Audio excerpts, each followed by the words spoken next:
Oh, hello and welcome everybody to Gnomon Art Jam. My name's Josh Herman. I'm the CCO of Gnomon. Today we're going to be jamming and making some stuff.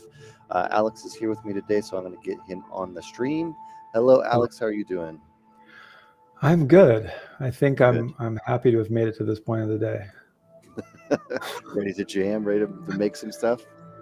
Yeah. So I had a 3-hour drive, and now I'm from one chair to another. That's good. Yeah. Sitting down to another one. Your video froze on me. I don't know if it's frozen for everybody else, but it might be. I see you. Am I still frozen? Oh, now you're not frozen. There we go. Okay, cool. Fun streaming times. I'm probably going to be sculpting in ZBrush today. I don't entirely know what I'll be making. I don't know if you have thoughts on what you're going to be doing today. I think I'll probably take the drawing that I did last week that I played with a little bit after the stream. I think maybe I'll try and make that in ZBrush. Cool. I guess. So just because I don't know if anybody wants to watch me draw anymore on the stream. So it was fun to do. But yeah, of course. I think at this point I'm ready to jump over to 3D. Yeah. All right. Oh, hello. I see some people starting to filter in. Hello, people. All right, I'm going to get my screen up here. I'm going to start adding stuff. I'm going to pull you off and pull you on. Your video froze for me again. Yeah, the internet's been weird today. Yeah, you're definitely frozen over there. Yeah? For me, at least. I don't know if you're frozen for everybody else. Yeah, because I see you and it's not frozen. That's not what I want. Cover screen. There we go. Yeah, your video is definitely frozen for me. I don't know if you're using virtual cam or something over there. No, same thing I always do. It's weird. Hello, everyone. Welcome as we're all filtering in. This is what I was working on last week with this dude. So I ended up doing some costume work for him. I might need to make some gather some reference today, and go from there. There you go. Your video is back normal now. Yeah, it's working? Yeah, it seems to be. It just had a couple hiccups, so. Okay. Wow, your screen share is fine, though. Oh, so my webcam froze, but not my screen. Yeah, it's just your webcam. It says all is fine for us here, so it might just be on my side, which is, I'm totally okay with that. All right, cool. Well, thank you, people, for letting us know. Yeah, thank you. So you're going to work more on your dude, or something? I might. Yeah, he went to He-Man, and I don't think that's really the direction I wanted was He-Man. So I think I'm going to have to get like a little reference board and like a mood board up and just kind of see where I want this to go.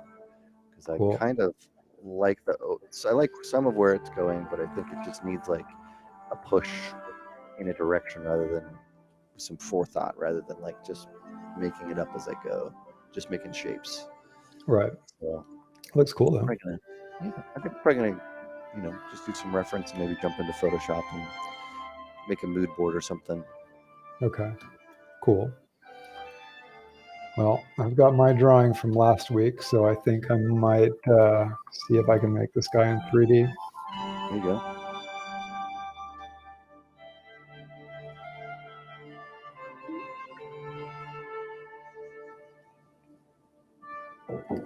So let's see. I guess I'm going to launch ZBrush.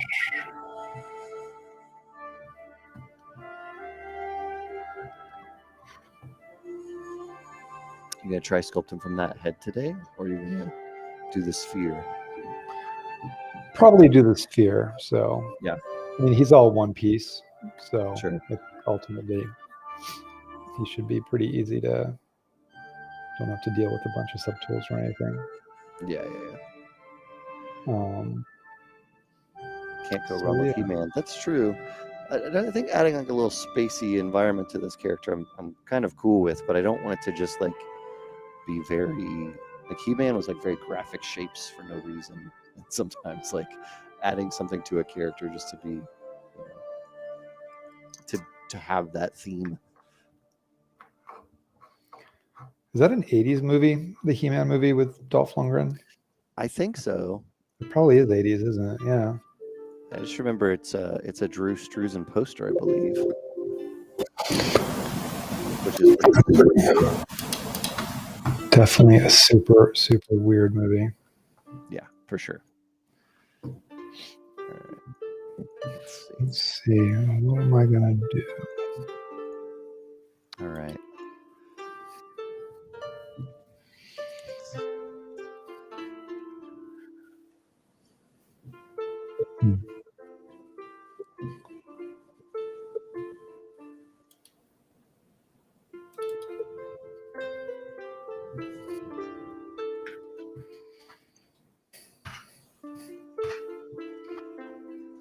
I think I want to do like some sort of gear. So I'm looking for like some nature tracking gear. Let's see what I could find from that. Maybe it's like a starting point.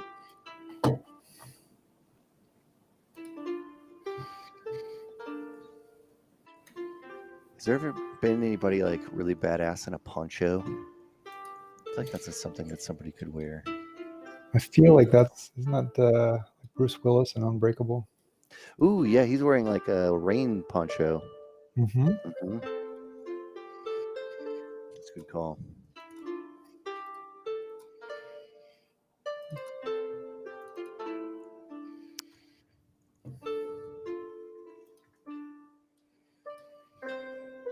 So Griffin's music's reminding me of RPGs. Griffin already finished the main story of Witcher 3.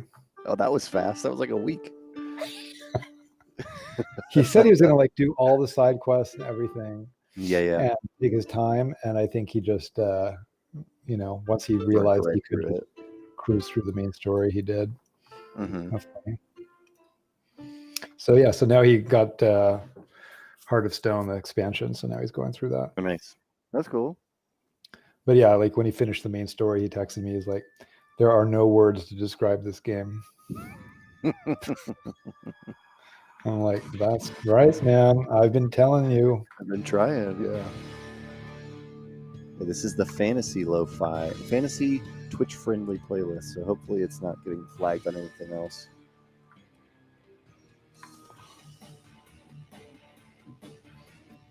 The hero with no name. That's true. Let's start with that idea. Oh, this is a picture of Cable wearing a poncho. Big fan. They searched poncho action hero, and a lot of random and interesting things have shown up.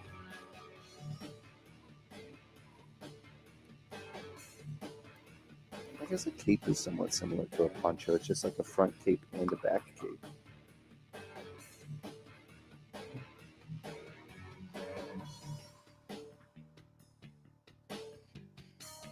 Best hero to ever wear a cape. Lando's got to be in there. He has so many capes. Yeah, that's a good one. Sylvester Stallone had a poncho. What did Stallone have a poncho in? I see this thing. Is this from Rambo?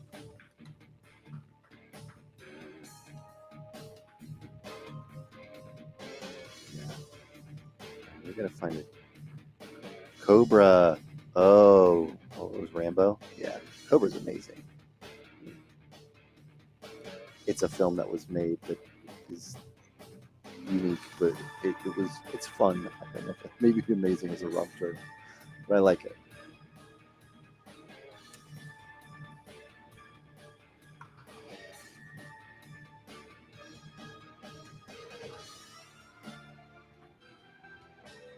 Music has become like almost giving me like carnival Halloween. Tequila has a poncho. Yep, sure does. I'm gonna run with this idea. That's gonna be the main part of my costume. I feel like I'm gonna make an action hero that wears a poncho.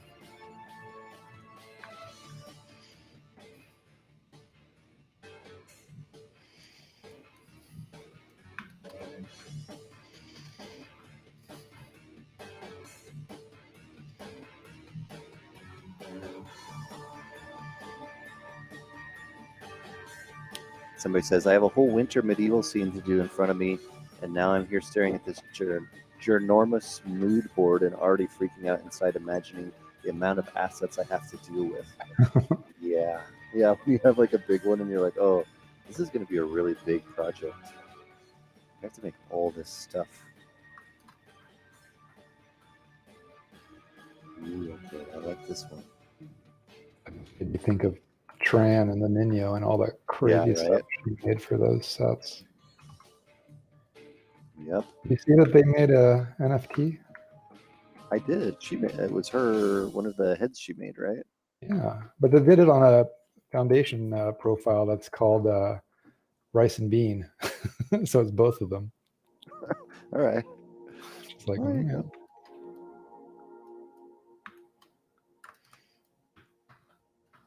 yes, Rambo. Rambo was.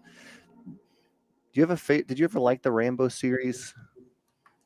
Me? Yeah. First Blood, the first one, I think is awesome. The first one's good.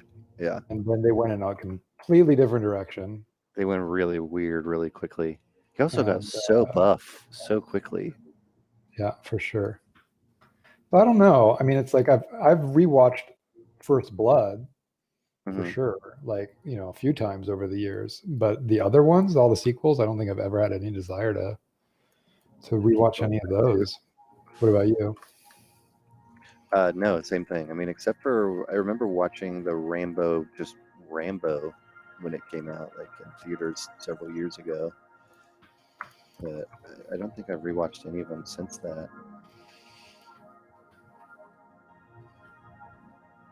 It's one that I feel like I like more in my memory, more so than like the movies themselves. Yeah. The first and second movies are very nice. The rest took a weird direction. Somebody says, yeah. Exactly. Yeah, the first one was just such a great, just totally cool and, very minimal. Like, even though it's got a bit of violence in it, it's not about violence. It really is about him being unable to reacclimate into society. He's not a hero. Like, he's a hero, but he's not like playing one really. He's, and then all of a sudden, it's like, it's a weird turn. All right, we have an idea for a sequel. Tell me more. The screenplay of Rambo First Blood Part 2 is written by James Cameron. Did you know that? I did not know that. That's interesting. I feel like I remember seeing it, but it is so just looking at it, it said the screenplay was by him. Oh, that's interesting. It's on James Cameron's IMDb. It is. It's possible that like the third or fourth have completely colored my memory, where I don't remember the second really, and maybe the second is worth watching. So.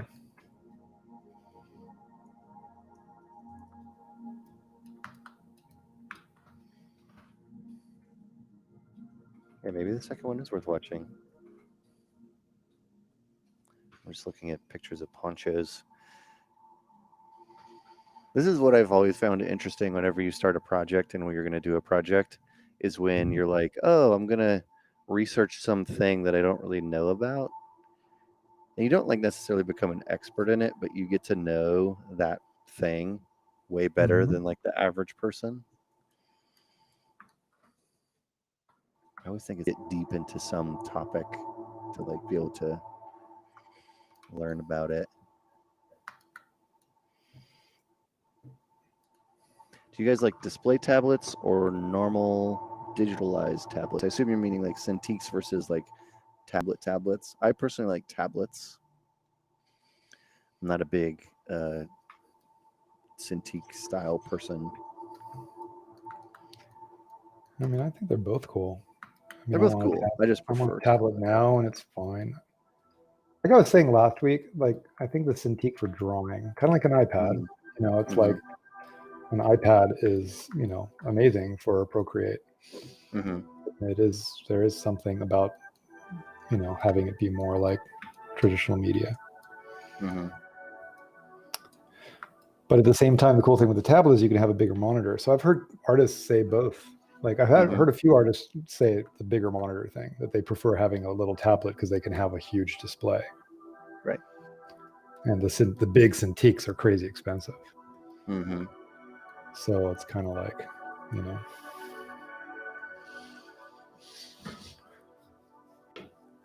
I'm gonna put some like leather clothing under here.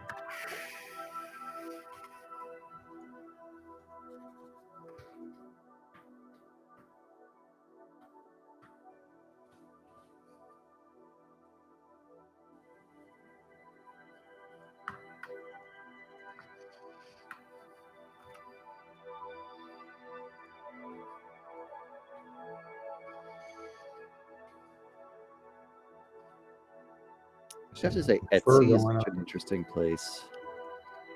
Etsy, oh yeah, there's all sorts of cool stuff on Etsy. Yeah, a lot of cool rustic stuff. Mm-hmm. This is a cool belt shape.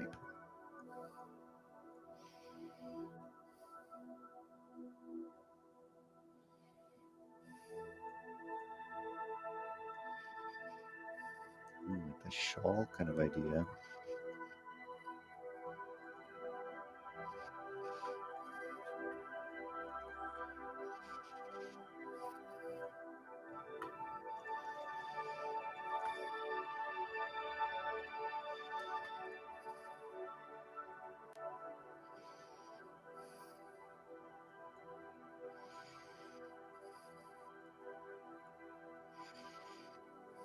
It's like very Nordic. I like this stuff. This is kind of what I want to find. Some cool shapes for this. These like gauntlets and accessories. I want to find some stuff for that.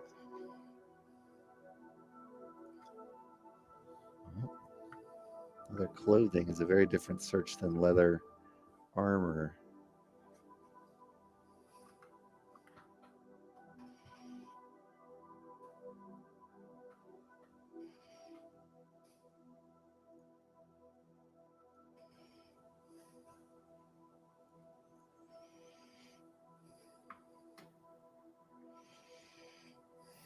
You should try Pure Ref. It's amazing. I do like Pure Ref. I also like Quadro. I've used them both. It's just sometimes a little faster for me to visualize it all within Photoshop, just be able to play around with it a little quicker. I've used PureRef, but not Quadro. Is it the same thing? It's very similar. Yeah, you like load images. It can go on top and below. Quadro, I'll put it in the chat like this. That's how you spell it.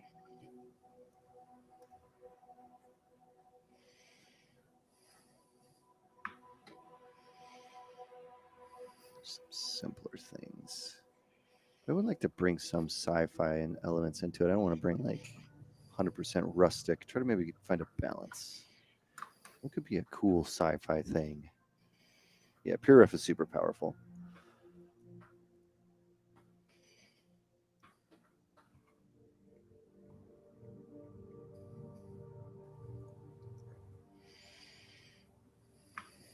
I think it's time for us to switch our music up. Do you want synthwave or lo-fi or dark synthwave? We got some weird stuff last time with that, but With dark it started synthwave? off cool. Yeah, Yeah. I mean, I'm fine with that. Just start and just to see. Dark? All right, here we go. Back to our dark synthwave.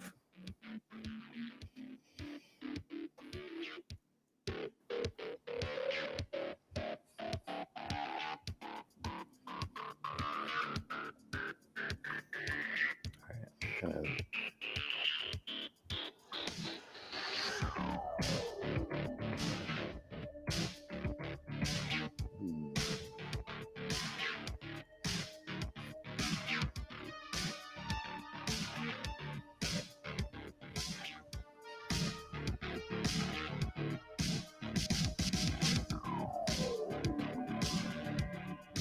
I don't know, man. Not sure about this one. Just like angry teenagers walking through a mall in the 80s. Let's see what's next.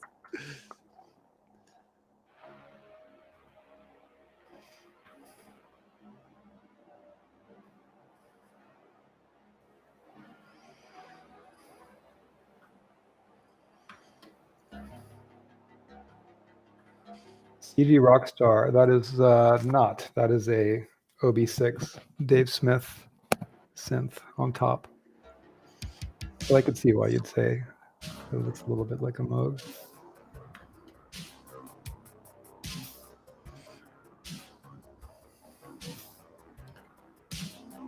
I have opinions on Epic acquiring ArtStation.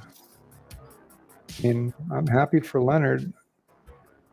So I've been friends with Leonard and Kevin and those guys for 20 years. So I think I'm very happy it's Epic and not Adobe or Autodesk. Really would be bummed if it was Autodesk. That wouldn't bode very well. Yeah, I'm with you there. Yeah, I think it's a good thing. I mean, the interesting thing is that the lawsuit with Apple started Monday, like the day after they announced the ArtStation thing. And if you'll notice, with the ArtStation acquisition, they announced that they were lowering the marketplace fees to 12% from 30%. What does Apple currently charge? 30%. And Epic's trying to get them to lower it. So I thought that was an interesting, quick move. It's interesting. Like, this is our position on this, like, just globally.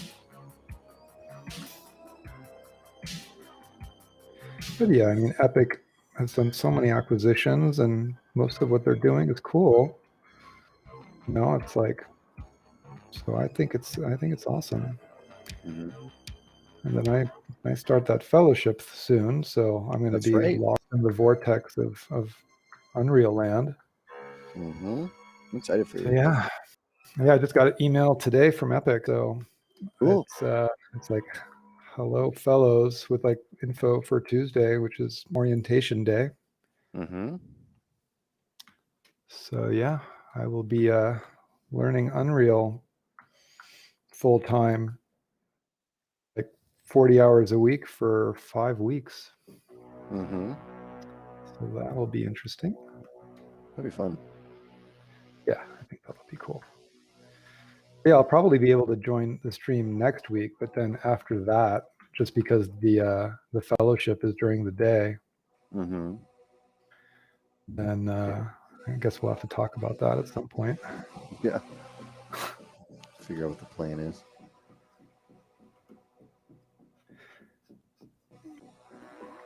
Yeah, because I think either we do it in the evenings, or you can do it on your own and just have guests on. Yeah. I just don't know like how much I'm going to have to do for the fellowship, like outside of class time. That was kind of my question. Yeah.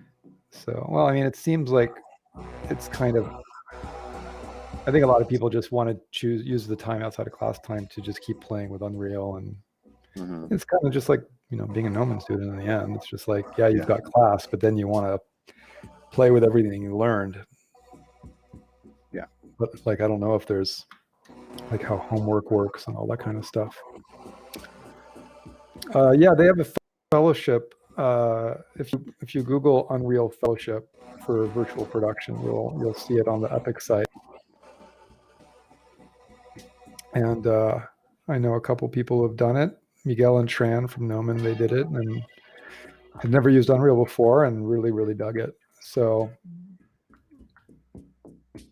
yeah, I was super stoked because I inquired about it probably a month and a half ago. So it took a while to find out. Mm-hmm. Mm-hmm.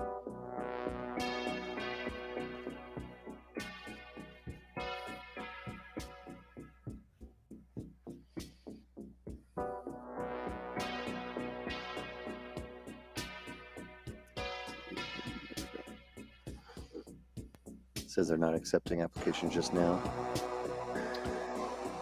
Yeah, I think the next one is in July, because the one I'm doing starts next week. And so the next one, I believe I heard, is in July, and the applications for that will open sometime later this month. Got it. I'm curious, like, how many people total have gone through it so far? Yeah, that's a good question. I don't know. Yeah, I have no idea.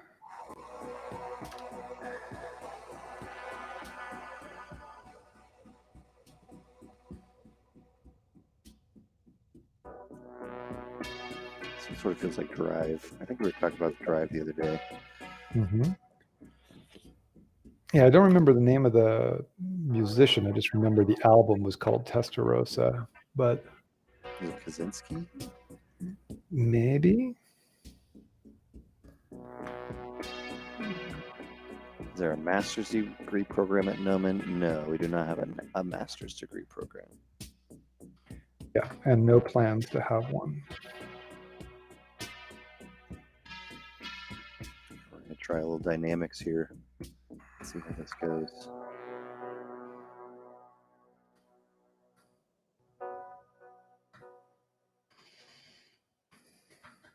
Always saving before doing something like that, though. And save as. And there it is.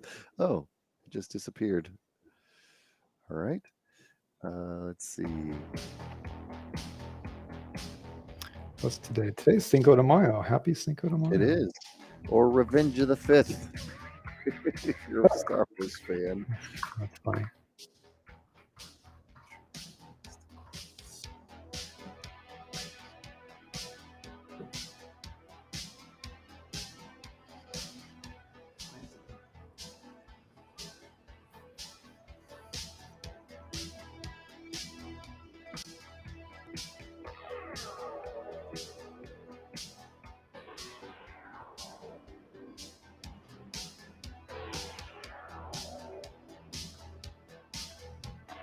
There it is. Oh, that's weird looking. It's not quite what I wanted it to do.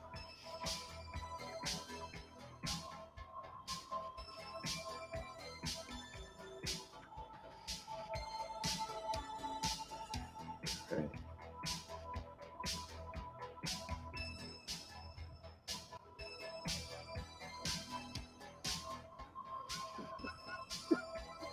I love the simulation stuff, but it definitely gives you like a lot of things where you're like, that wasn't what I wanted at all.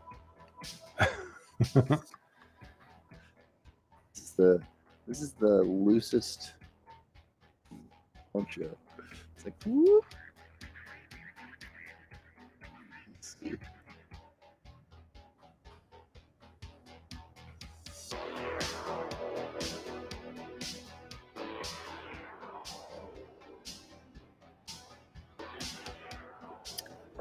Yeah, ZBrush's free updates, they've been doing it for 20 years, so I don't imagine that going away anytime soon. No, I So don't think so. It's definitely unheard of, though. Oh yeah, pretty rare for that to happen. So, I mean, I don't know any software companies that are like, yeah, we don't need any more money from you. Good.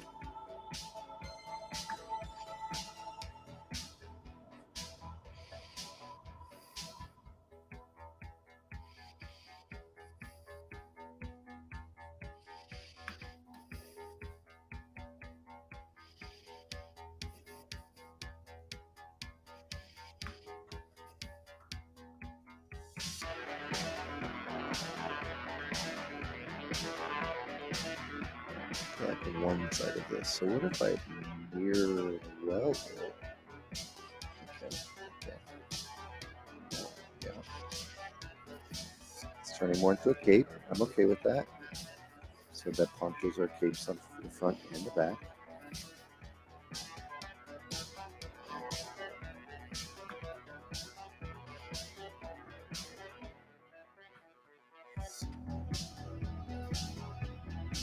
Will it help with increasing the thing? It would, yeah. If I kind of added some subdivisions, it would definitely add some definition to it. But I'm not really looking for tons of definition. I'm just looking right now for the overall shape because I just want to explore some costume stuff. So, getting a base shape in there, and I'll go from there. Piece. Kind of hoping that the more that I add in here, that I'm going to get some elements that I like, and then I can start picking away at them.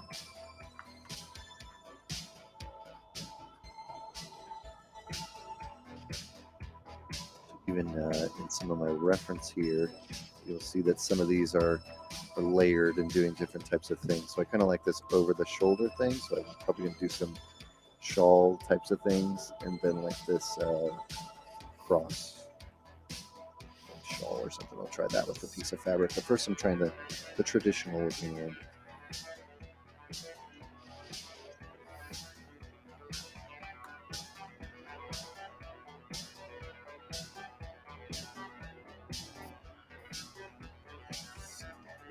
Maybe I'll make that, duplicate this, hide the top one, and I'll say like this will be the top shawl.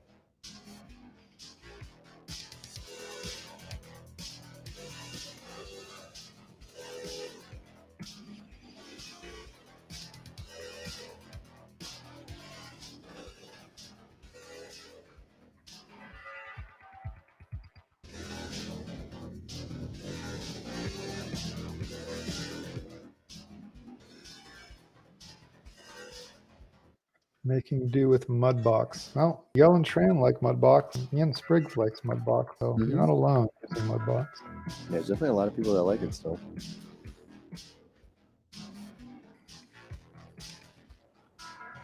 Although those people specifically just say it's the 3D camera. So I don't know if I've really heard any reasons beyond, I guess, the layer system a lot of people like. The layer system and the texturing, Yeah. being more of a UV, it being able to paint on UVs. Those are the biggest reasons that I've seen.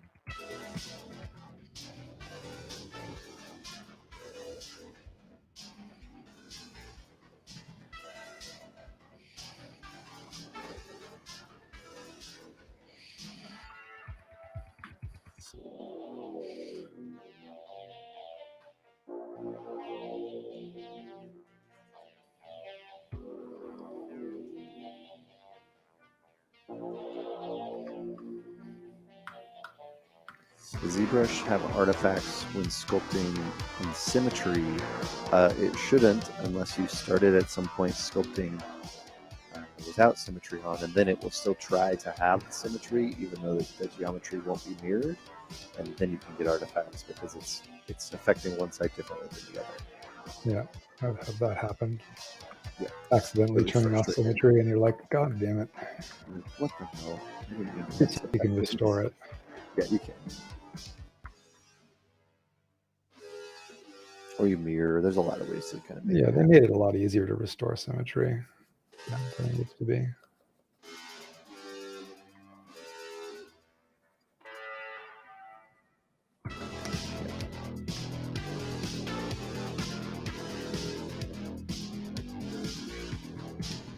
This model is incredibly small because every time I do like I'm doing an extract right now, and it's like 0.0001 is the thickness that it needs to be.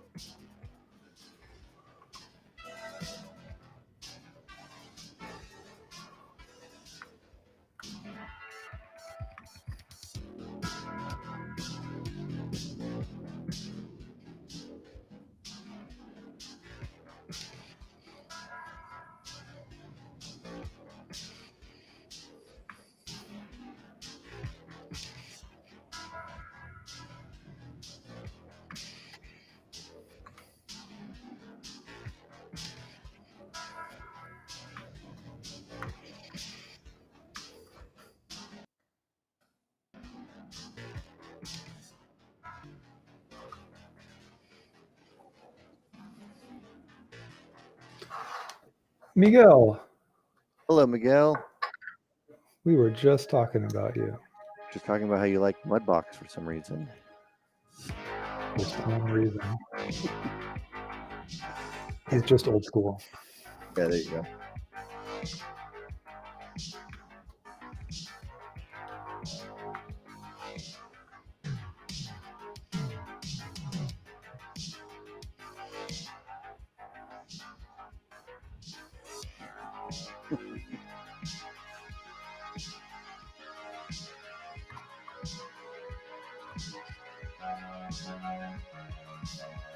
Mudbox, it's still a thing. It is still a thing. Yes.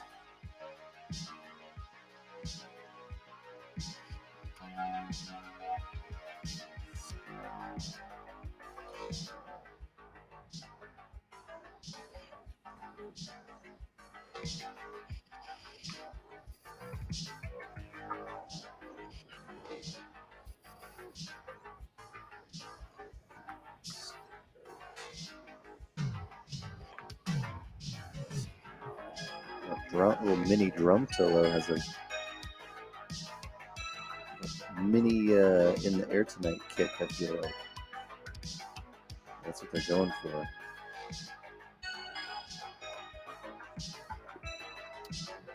Miguel says he still loves it.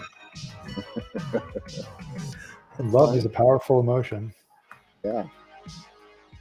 Sometimes it makes you act irrationally. Yeah, I haven't touched Mudbox in forever, but I remember like years ago when it came out, when ZBrush was still kind of a pain, and like whatever that was, over 10 years ago. I remember like launching Mudbox and just looking around the interface, just like scanning the interface, and then just being like, I know Mudbox. Like it was so straightforward that you could basically just stare at the interface and kind of understand it. Well, like, ZBrush, it's just sculpting. It's just sculpting in Maya, but so there was definitely a lot of things about Mudbox at first that I was like, this just makes so much more sense. Mm-hmm. But they just sort of slowed down their development on it, and that's that. Which I never fully understood. Like, like I heard sort of like speculation as to why, like some of the original developers of Mudbox kind of cashing out and leaving after the acquisition, but I don't really know if that's fully true. Well, because sometimes, obviously, when because they built Mudbox and sold it within like a year or two to Autodesk, like really fast. And I think that at the time, I forget the amount, but it was a few $1 million. So like they might have just sort of cashed out, and maybe Autodesk thought it would be easier to take over what they started than it was. Maybe. It says they opened up Mudbox and then switched to ZBrush in the same week because they remember not liking the feelings of the tools all that much. That is exactly my experience. I couldn't get the sculpting feel. It was just not there. Autodesk is a software killer. It sure feels like it lately, but I don't know. I'm super curious to see where this is all going to go. But it's got to be pretty tough to like this lawsuit that's going on between Epic and Apple. Like certain numbers are coming out because Epic's private, so you don't really hear a lot about their internal financials. But some of them are coming out because of the lawsuit. And so the amount of money they've made over the last 2 years from Fortnite was, I guess, revealed yesterday. Oh, okay. Billions a year. So, that's the kind of income that for a software developer, if Epic puts all of that money into software development, like Autodesk can't justify spending. I don't think they have hundreds of millions of dollars to spend on, let's say, developing Mudbox or Maya. So it's going to be really interesting to see how Autodesk is going to be able to react to how much money Epic is putting into software. Mm-hmm. I mean, ultimately, competition's a good thing. So, like, I don't want Autodesk to go anywhere. I don't want any, it's like we need all of these companies competing with each other. Mudbox is what made ZBrush a lot better. Yeah, absolutely it is.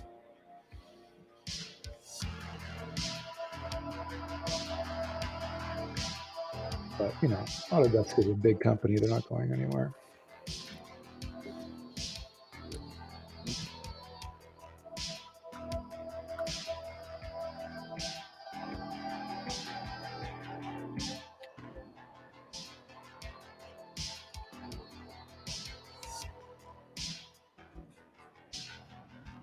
But yeah, I bet you every software company is a little concerned about Epic.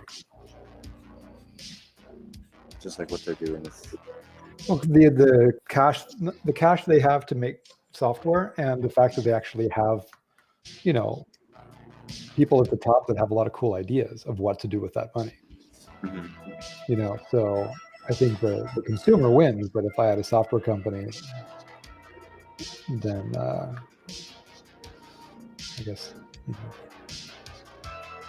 like rendering, you know, what's going to happen with, you know, as real time, you know, gets better and more people jump into real time rendering. I'm sure rendering companies are, at least anybody that's CPU based.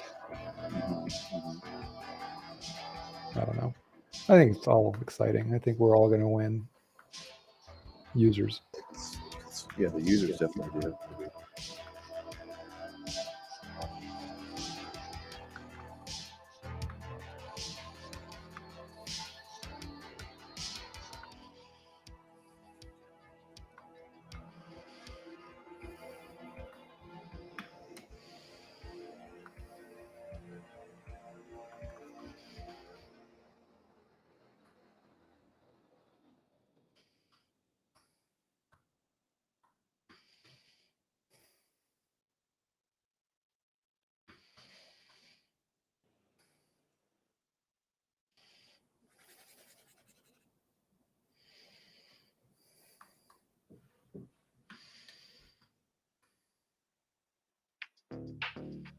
When looking for a VFX team to work with on your film, what should the director look for when you have a particular style? To work on your film, oh, okay. What should the director look for? Yeah, I mean, CG Rockstar from Twitch just answered, but you know, look at the company and see what stuff they've made. So that's a good suggestion of just kind of find something that feels like it fits your style.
So I saw that you're going on a trip soon. I am going to just camping. Well, I'm camping this weekend. I'm gonna try that, and then. Oh yeah, Luke told me you're going to Malibu or something. Yeah, that's cool. I've never been camping there before. Is it cool? I've never done it either. Aha. So I can't tell you. I'm hoping it should be. And then you're going to Wisconsin? Or Wyoming. Yeah. And that's also camping? That's more just like staying in an Airbnb. Okay. Are you guys driving there? No, we're gonna try flying and see how it goes. Wow, really? Yeah. I don't want to drive that far. Long ways. Well, that should be cool. I drove through Wyoming once. It was crazy pretty. Yeah, it is. I've been to Wyoming before and living in Colorado. That was where we would go to get illegal fireworks. Nice. All fireworks are illegal in Colorado for fire concerns. Of course. So, yeah, as you do. As you do, of course. I would go to Nevada. Well, I have friends who would go to Nevada and take orders. Yeah, exactly. You're like, and what do you guys want? You know, the entrepreneurial high school student. What's that? All of them are like right on the border too. Like every fireworks stand. They're just like right there. It's pretty funny. Funny. Yeah, I mean, when you come from a state like California where fireworks have been illegal forever and you first go to like a fireworks warehouse, it's a pretty overwhelming experience. Just like, oh my God, it's exciting. Yeah, it's super fun. Yeah, but Wyoming's cool. The few times I've been there, so I'm excited to go check it out.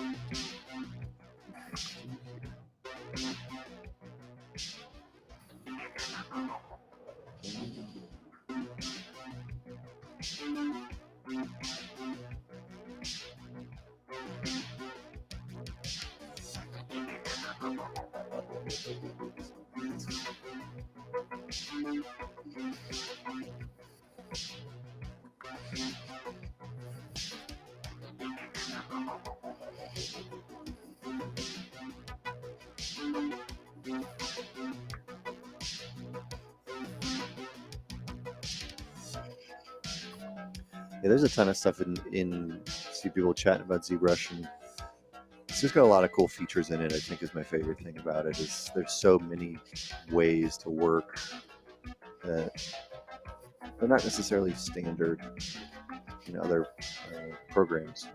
Really, many of them are. They've really innovated in a lot of really cool ways. So.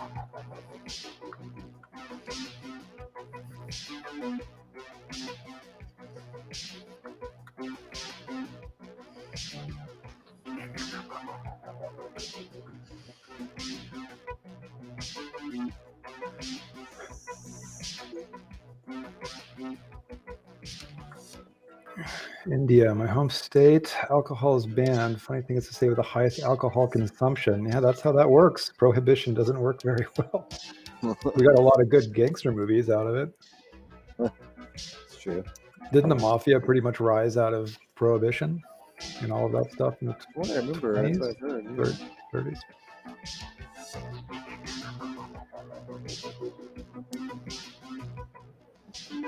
Yeah, I did a road trip with a bunch of friends to Utah forever ago, and I think it's like you can't buy alcohol on Sundays. Yeah, and you have to be a member of bars. But then, of course, people find ways around that stuff all the time. But yeah, I've been to India. I've been to India a couple times. So I have my daughter's name is India because my daughter was conceived in India. I have a cousin who's been living there for 25 years. Near Pondicherry in the southeast of India. Yeah, my uncle from Paris, because my cousin's French, because I'm half French. My uncle's gone there every January for 6 weeks for like 25 years to visit my cousin. It's really pretty there. That's cool. So yeah, my cousin lives in a place called Oroville. So it's like a community, a lot of Europeans.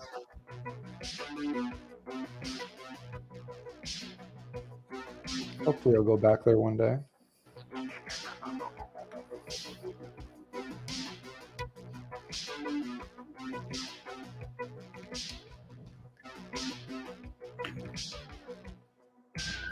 I went to Oroville. There's a woman called the Mother who wrote all these books in the 60s. I don't know much about her or what the books were about, but I think philosophy and spirituality, I'm assuming. And then back in the 60s, I guess she started this community called Oroville. And my cousin went there when he was like in his 20s after reading her books on a trip with a whole bunch of people from Paris, and went back to Paris after that trip and just couldn't stop thinking about it. And just decided to leave Paris and permanently move to Southeast India. Wow. And there ever since. But man, beautiful. He's like a mile from the beach. It's inexpensive. He lives in kind of like a cashless society. Mm-hmm. So everything kind of like barter based, and everybody has to contribute to the community. So it's what I understood, a very low stress lifestyle. Cool. Very different than living here, for sure. Yeah.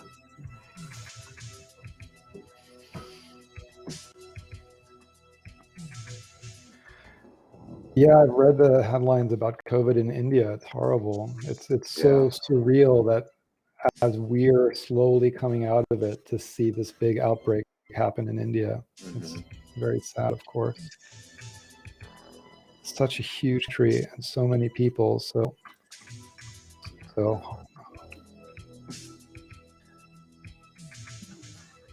but hopefully countries like the US, now that more and more of us are getting vaccinated, can start sending supplies around the world. That's what I hope we start to do.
Trying to find like a consistent shape language, and I'm struggling to find it.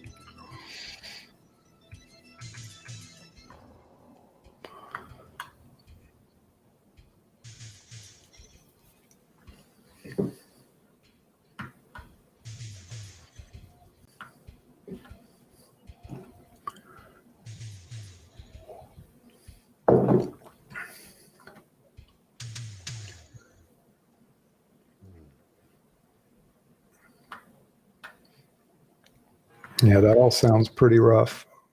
Yeah.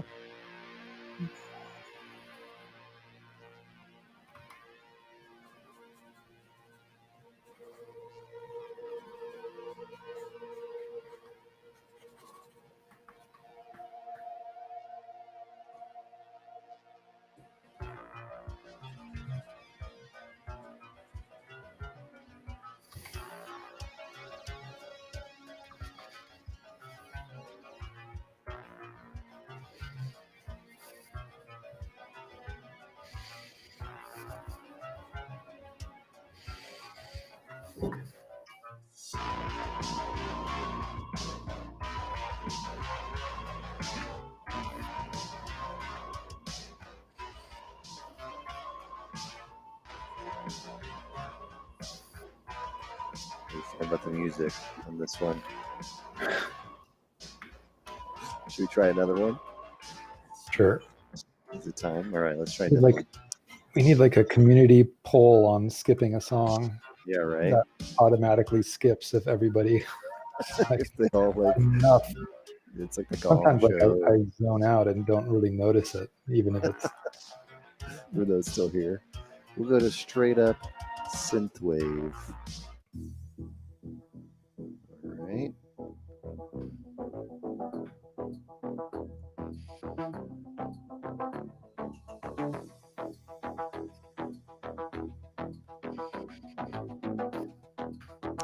Somebody says they did a model off of an existing drawing. Do you recommend doing studies with other people's ideas, or should you try to sculpt your own concepts? If you're learning 3D, I think doing something off of an existing concept is a really good way to learn how to make those shapes, because often if you're making your own concepts, you'll make your own shapes and you just can kind of rely on whatever happens to be what the design ends up being, which can be a good way to make designs, but it's not necessarily a good way to learn. So having kind of as an exercise, doing that as a modeling task or a sculpting task is actually really good for you. Can it be put into a portfolio? Absolutely, if you're applying for a modeling job, right? A modeling job or a character artist job or an environment artist job or a prop or something like that, where you're primarily doing modeling as the job, then yeah, that can be in a portfolio. But if you're trying to, if you did copies of somebody else's design and then apply for design jobs, obviously that's going to be a different kind of an answer, because then you're just copying somebody else's design. You wore that same Star Wars t-shirt for May the 4th yesterday. Happy Star Wars Day, everyone. Belated one day. I wore this for May the 5th, which is Return of the 5th, I think is what it was called. Just try to make it into a whole Star Wars week. You know? Did you watch James's stream last night? It's pretty cool. I watched it this morning. It was good. Yeah. His work is amazing. Oh yeah, he's incredible. Really, really cool work. Kind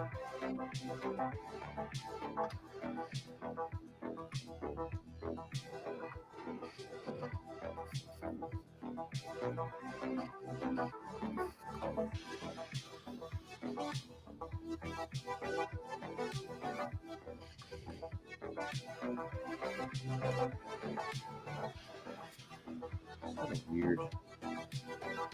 Yeah. Ever looked at CrossFit tape? What was that? It's like this CrossFit tape. It's like tape that you would put on your body, like that goes in certain directions of the muscles to like support them.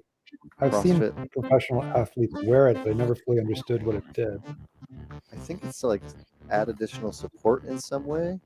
I was just like, there's certain patterns and ways that you're supposed to wear it that I'm like, oh, that could be an interesting reason for it, like to create design lines, maybe. So I'm going to use that as some inspiration. Interesting shapes.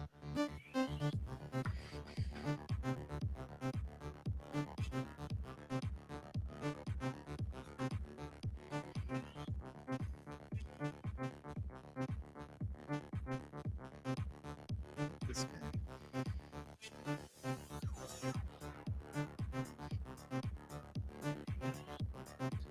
What song is this? Somebody says good for a workout. This is a song called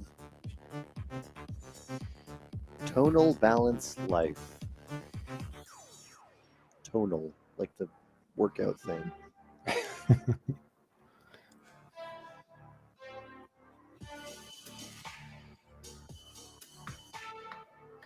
Kinesiology, that's what it's called.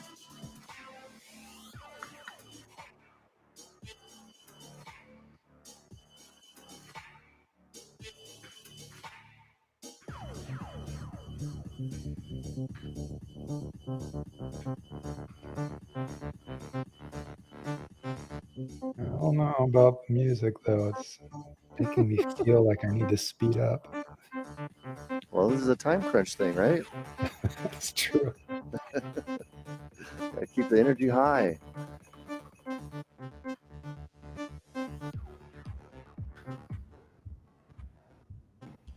Really got the synthwave too heavy though, like EDM or dubstep.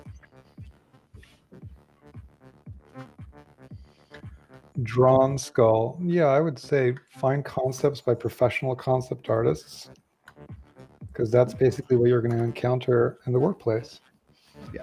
As a modeler, you'll have professional concept artists giving you concepts that you have to model, so it's good practice. Yeah.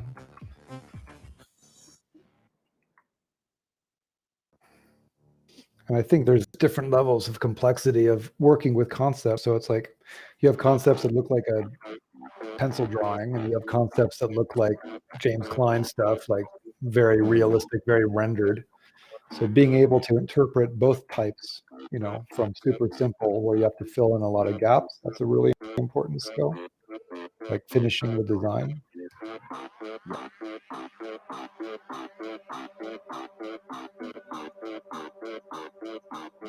Yeah, being able to kind of interpret something, whether if it's not fully realized or resolved, is a really good production practice, because that'll happen all the time.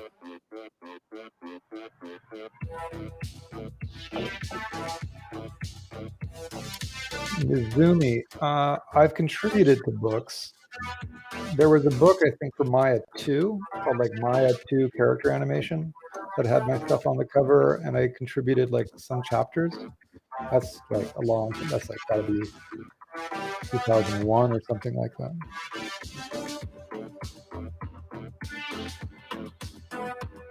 Awesome. Well, that's cool.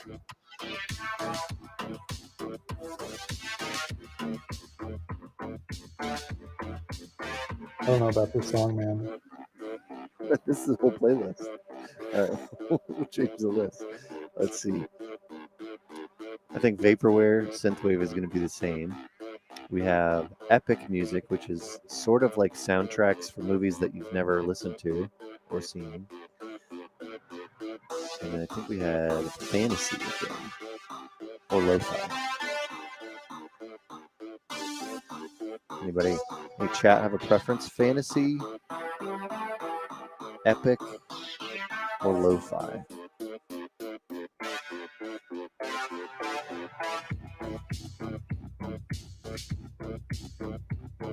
I mean, I'd say fantasy or lo-fi, something just more chill. Somebody says lo-fi as well. We'll go to lo-fi. Just slower BPM stuff. This one's so slow you can't even hear it. Awesome. There we go.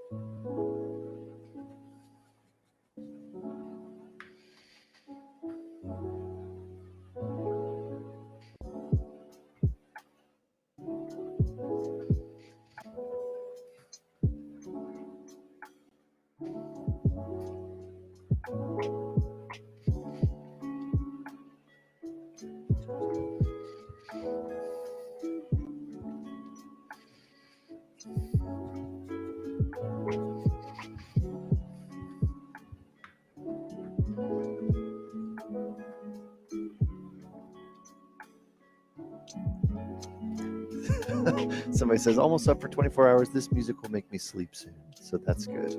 Good. If you've been up for that long, you definitely need to go to sleep. Yeah. Some relaxing tones. We can be your calm. There you go. Although my voice isn't as soothing as Matthew McConaughey.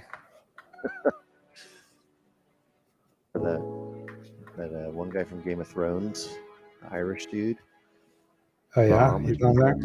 Yeah, he's on there. I've been seeing this TikTok ad for Calm, which is this woman talking, and it's like the moment she opens her mouth, it's like, my God, that voice is just like wants to put you to sleep.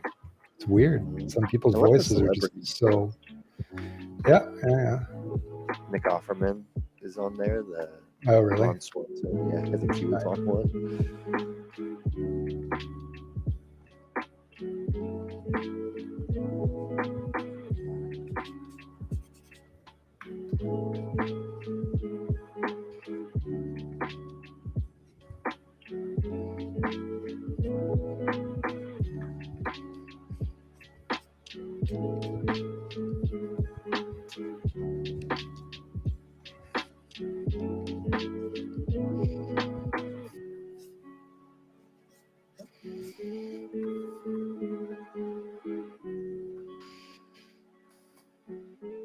Save.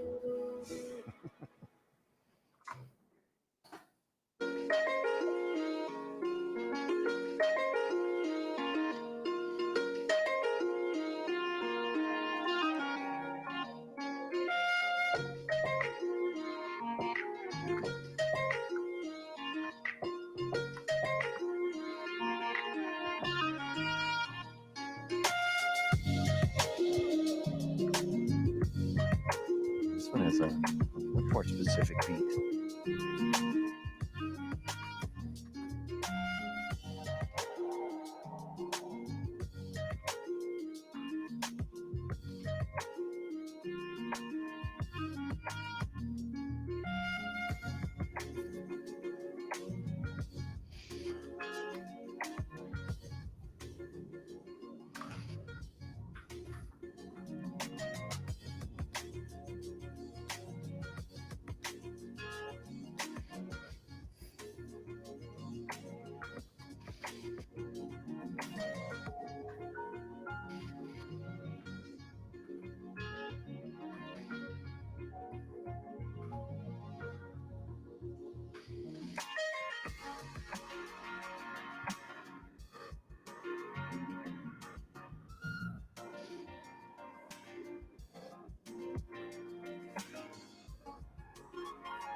This song is on a lo-fi channel? It sure is. Hmm. Not what you have expected of.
Trying to find like specific images of how they. There's like so many ways they paint people up.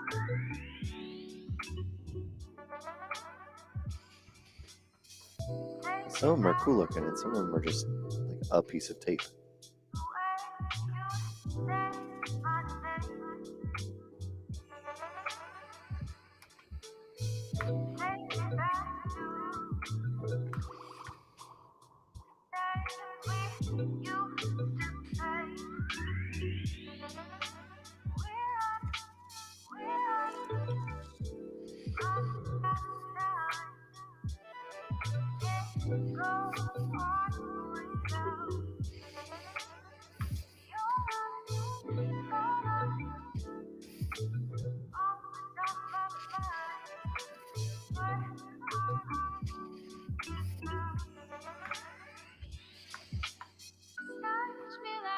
That's interesting.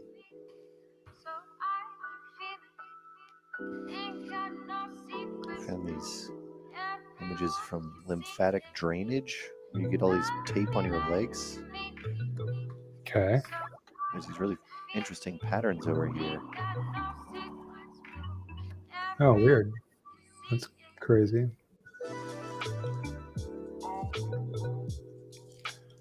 I don't know. Weird.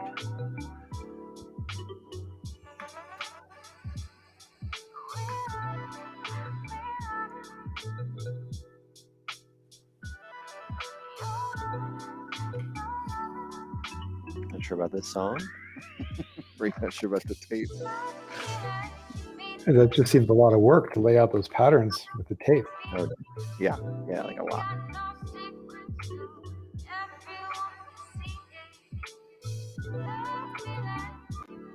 I think I'm gonna be able to use this though. Not this yet, but like I think there's some cool patterns in here that could be like turned into designs at some point. So I'm just trying to find like the starting point for them.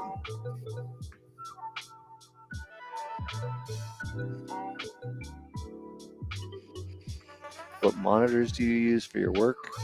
I use some Dells. I have a 27 and a 20 and a 30 inch. And bells also. Got a 30 and a 24 and a 27.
What does a hard surface modeler call a creased triangle?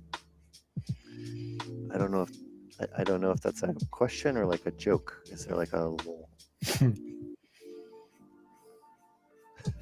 I don't know what it's called if it's a creased triangle. A pinch?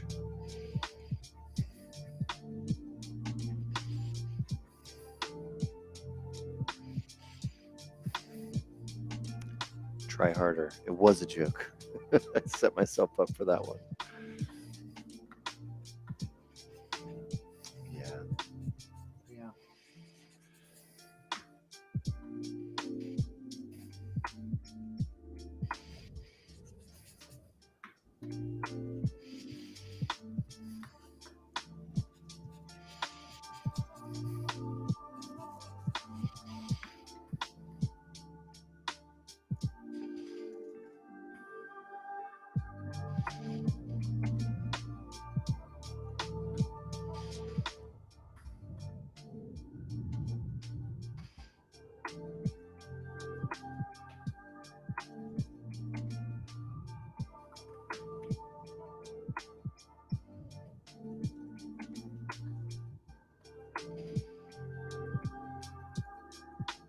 Can you recommend some good screen protectors for Wacom Cintiqs with a paper-like feel?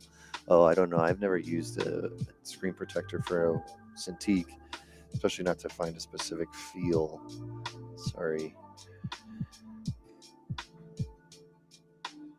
I'm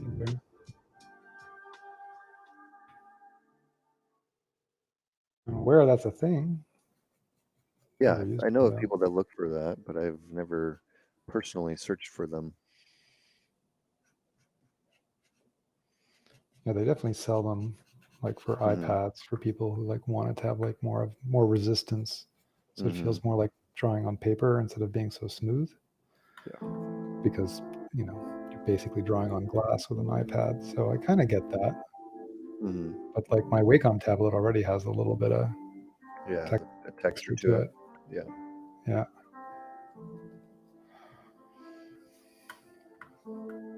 Yeah, you can get a felt nib. That's right. You can get different tips.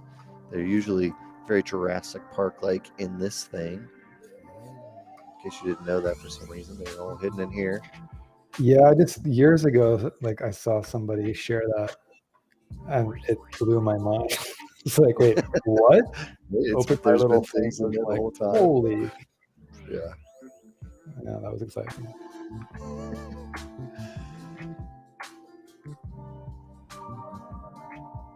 You probably have one already.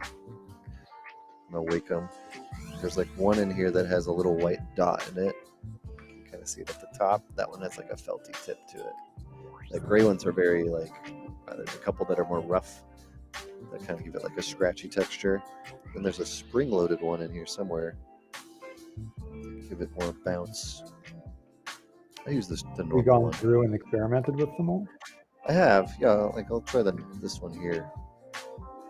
This is the little white one with this thing on it. Okay. It's like a matchstick.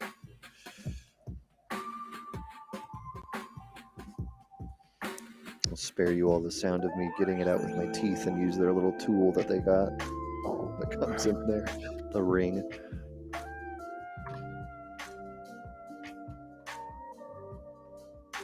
Your Wacom will soon have a hole in the middle. Yeah, I've seen some super well-used Wacoms that the middle's all just like crazy worn out.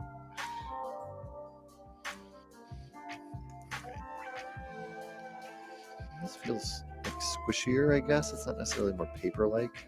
I think the gray ones have more of a scratchy feel. I'm not really into that, but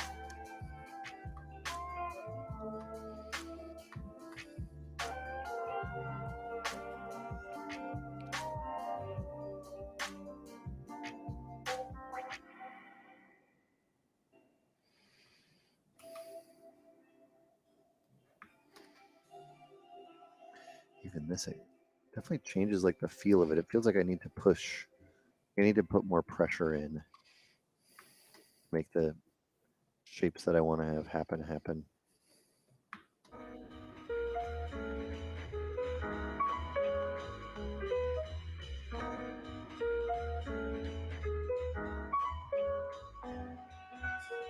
Yeah, I don't like it. It's like 2 minutes. Like, I don't like this at all. Let's get this thing out of here.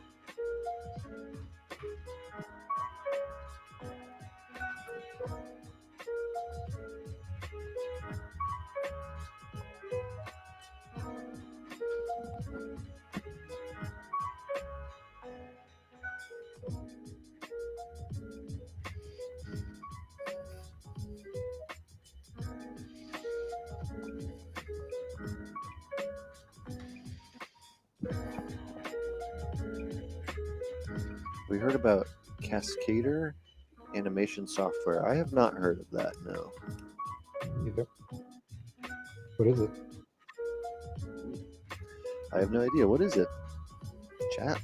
Marlo 3D?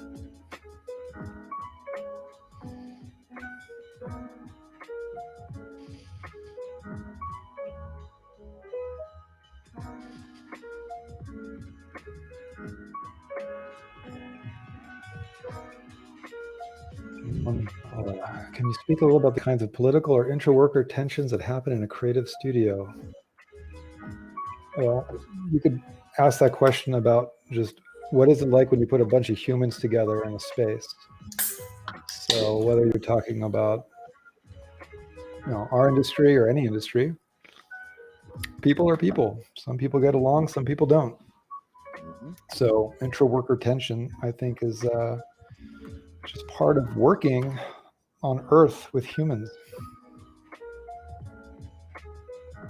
And that becomes a management issue as far as management, being able to try and create a workplace that has, systems in place so that people can have better conflict resolution through things like HR and training. So yeah, that is a thing.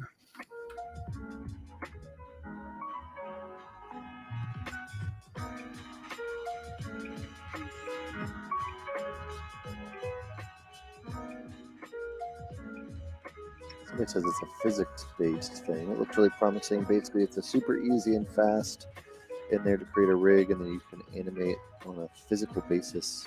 It means character react to the ground or other objects, and it looks realistic. That's interesting. Yeah, I've never heard of it. Your description sounds cool.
So do you know if they have a theme or anything for you in the fellowship, or have they given you much info?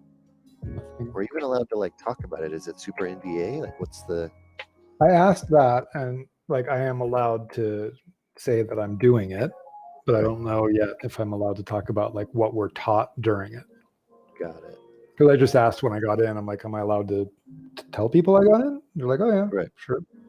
That's good. But we haven't gotten itineraries or what's going to be covered or that kind of stuff really. Gotcha. So right now, the only thing I know for sure is that it doesn't expect you to know Unreal at all. Even if you've never launched it, that's fine. So that's cool because I've spent pretty much no time with Unreal. I just played right up your alley. little. Yeah, that's actually perfect.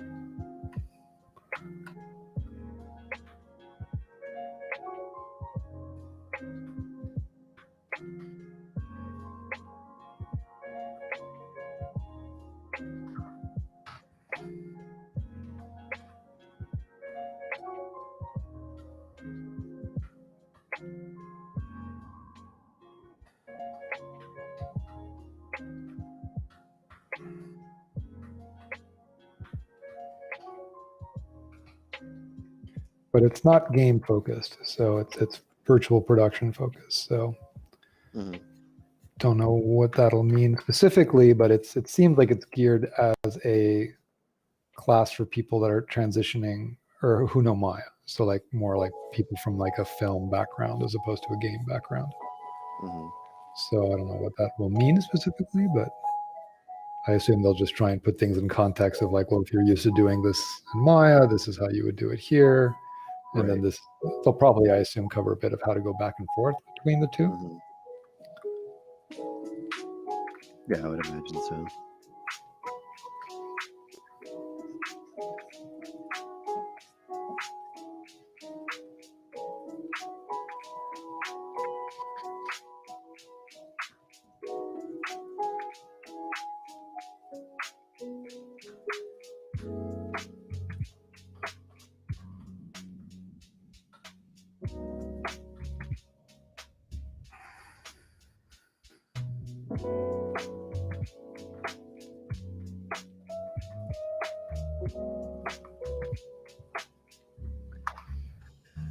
Your favorite class at Gnomon?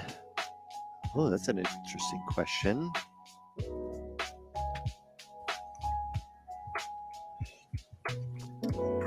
Favorite class from the perspective of having taught or having been a student?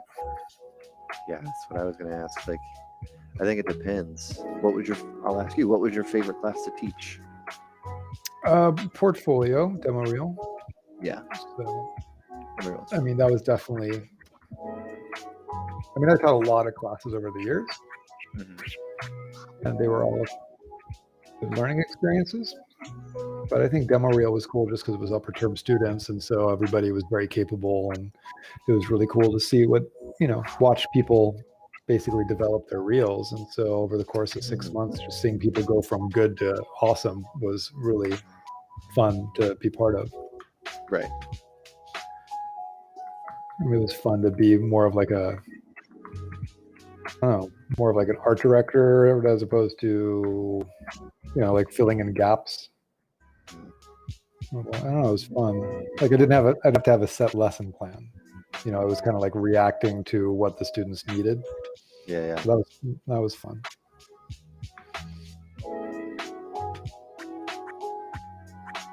What was your favorite class you had as a student? Demo reel was really great because I think you learn a lot, especially, and it like really helps you boil down what you like.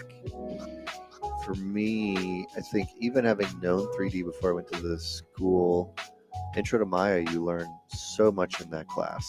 By the time you're out of that class, like it's just a huge leap. So I really liked that one.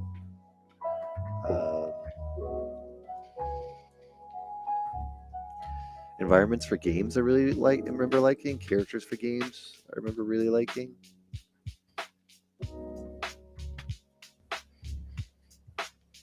Both of those were great. Do you remember who your teachers were? Kevin Griffith. Oh, wow. Environments for games teacher. He was an alum from way back. Yeah. I don't remember who my other teacher was. I remember the class being fun. I remember Kevin Griffith was I think he was from like Massachusetts. And I remember him being really into Civil War reenactments. They like reenact, everybody gets dressed up and they are in a field, they reenact battles and stuff. Huh. Okay. So yeah, I guess that's like a scene. I would assume so, yeah. Any book recommendations for design theory in character designs? Oof. Character design theory is a hard one for me. I've never found like the perfect book for that. I don't have a great answer for you there. I mean, I think looking at a lot of the good art books is a really good place to start, and using it as a master class to kind of understand what they're doing, but not necessarily in the way of like they're teaching you the theory.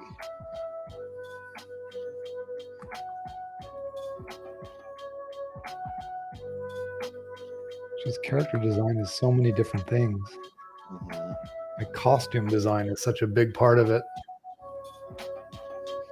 Yeah, costume's a major element. You know, it's like just costume design is obviously its own job entirely. So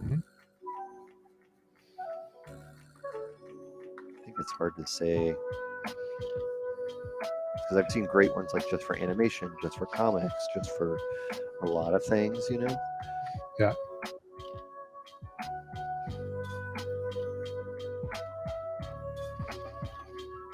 Just for creatures, just for robots, like depending on, you know, how far you want to go with that, there's just almost too many. So I would kind of look at, if you're interested in that topic, finding artists that you like, and then seeing maybe what their inspirations are, or what fields they work in, and then go specifically for that.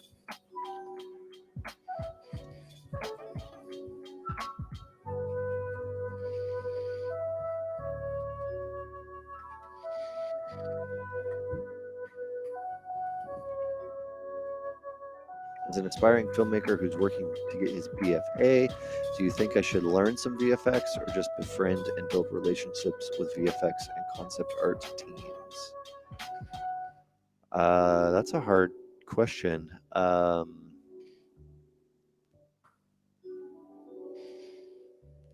don't know. I mean, I know of some filmmakers who know VFX or know the art department pretty well. Like, I think James Cameron's probably one of the original people who were really and Ridley Scott being capable artists on those fronts and understanding that, but a lot don't either. It's kind of like, I don't think it would hurt you, but it's probably better to focus on being a good director first. That's a total yes, because I'm not really experienced there, but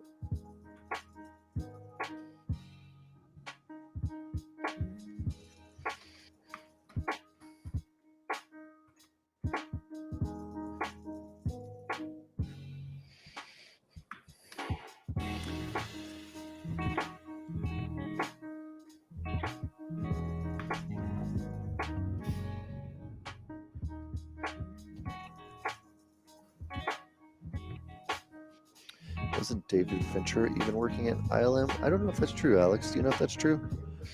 Does David Fincher used to be in VFX? I don't know, actually. Miller was. I know that I know that like James Cameron was a VFX artist.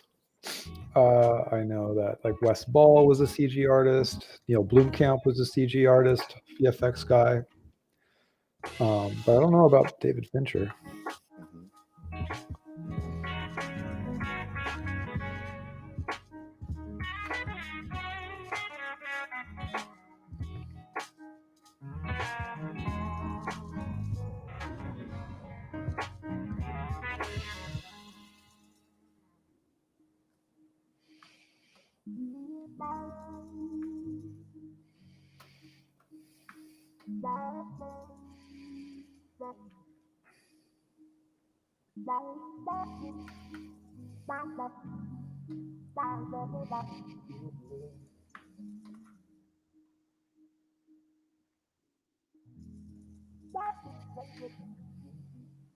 Do you recommend any books or magazines for extra learning? It's from EM, from YouTube EM or M. What kind of things are you interested in learning? Or it sounds like you're in doing hard surface modeling 1. That's great. What kind of things are you interested in learning for some book recommendations?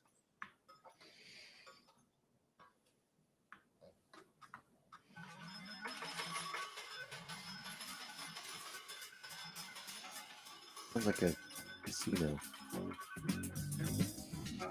Oh, this song is called Arcade Pizza. That makes sense.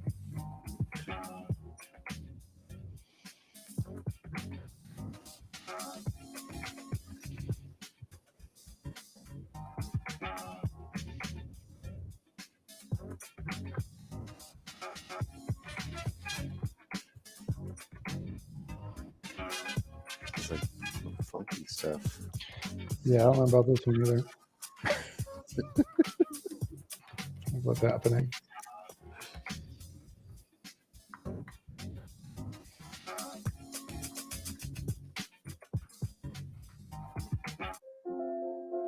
Let's go back to fantasy. There we go. This is a 60-second dark and dramatic theme just to get us into the mood of fantasy. Hard surface rendering, lighting, and texturing. Okay.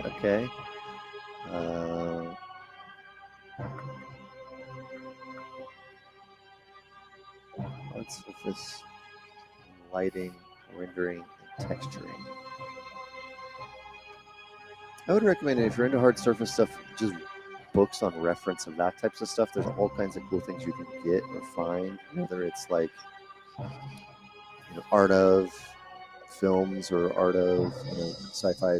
Some of your favorite sci-fi movies are always great for that types of stuff, but you can also get really good books for hard surface that are like focusing on weapons, or they're focusing on aircrafts, or automotive, different types of machines, and close-ups of the motors and the mechanics that make them work. You can find some really interesting shapes in all of those, or just design lines for all those. So that's like sort of a, not necessarily like here's how to get better at hard surface, but here's some inspiration for shapes and ways that things are made, and it's really, really great reference books. There's some really good stuff there. I don't know if there's specifically a hard surface only book that I really would recommend. I feel like there was a book that like Fausto and a bunch of people contributed to. Yeah. Nothing But Mech. That had a lot of Nothing cool But Mech. There's a couple of those out. So those are cool. If you're just looking for inspiration. Yeah. There's so many books if you go to a bookstore or library on like jets and boats and cars, and like there's a million books on that stuff that I think, engines, those are the kinds of things that. Yeah, those are the best. Yeah.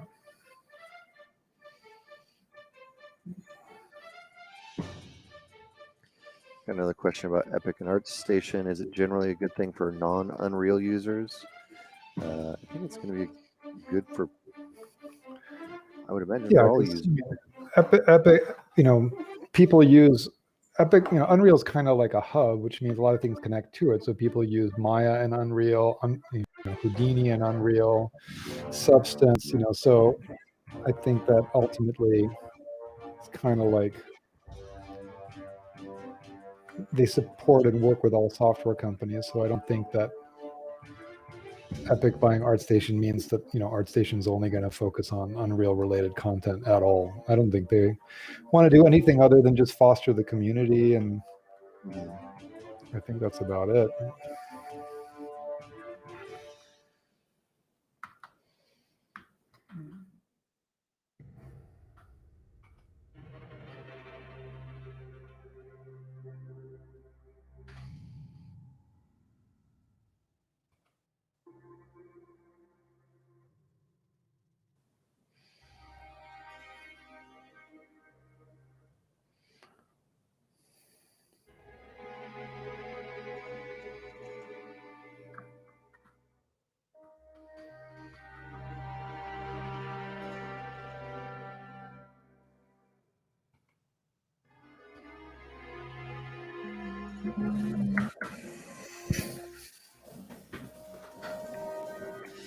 Too much, no problem. Somebody's saying they would recommend learning actual CAD software. There's some cool ones: Fusion 360, Moy, Rhino. It's good to learn if hard surface is really your thing. There's also other ways to make objects that are made, the way the people who make those for like manufacturing or industry industrial design or things like that. That's how they're actually making them. So it's a way to make those shapes and stuff, or learn how that it's made. It's pretty cool. So yeah, that's a good recommendation.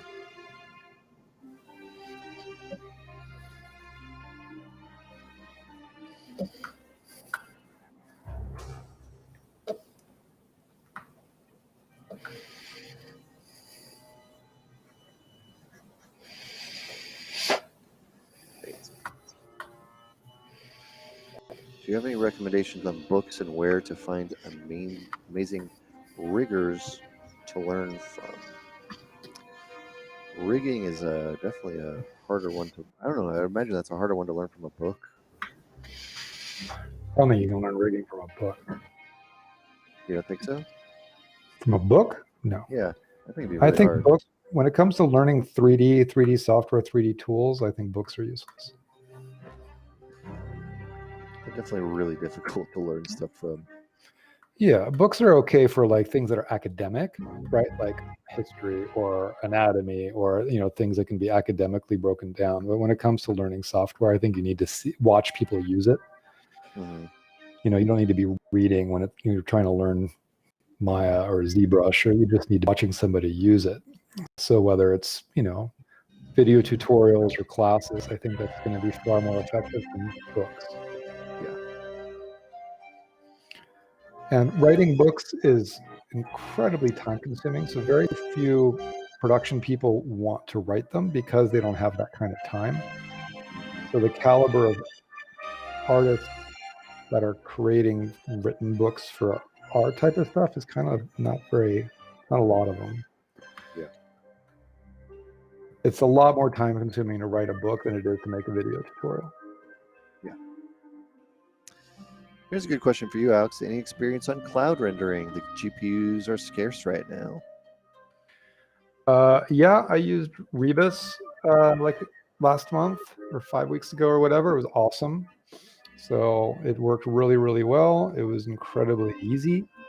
Like setup time was like, I don't know, 5-10 minutes. Make an account at Rebus. They have a pretty big discount for everybody right now. Mm-hmm. And I use Redshift. And so it was, it supported a GPU renderer just fine. When I launched the render, it just uploaded my project. That took a little while just because it had to upload a few gigs of stuff. But once it did, the render was crazy fast. You're saying like minutes. If you got something back in 5 minutes, that would take an hour or something?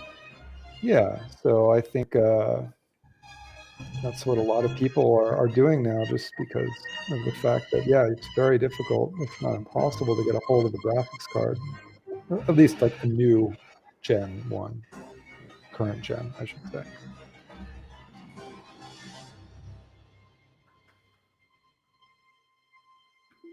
So Rebus is the only one I've used. I know that our students also use Chaos Cloud for people who are using V-Ray, and that supposedly is even easier than Rebus, which is hard to imagine because it doesn't really get much easier than Rebus. Yeah. It's really easy.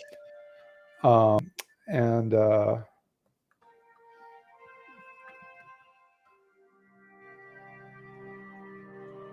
yeah, no, it's super cool. So I think ultimately it makes a lot of sense to go in that direction if you're working on a project, whether it's personal or professional, because all the graphics cards are out of stock everywhere, and obviously people are selling them on eBay for like crazy amounts of money that don't make any sense. Yeah, like the market out there is really insane for them. Yeah, the markup is cuckoo. Yeah, it's like $3,000 for a $1,000 card. It's stupid.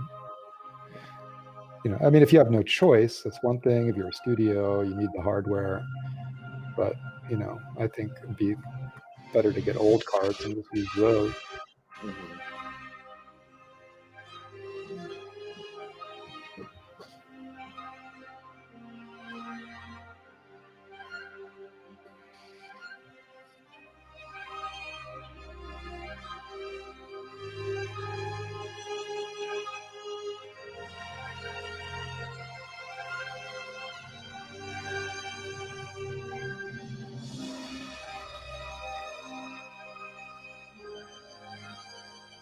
This is an epic sequence here we're sculpting to.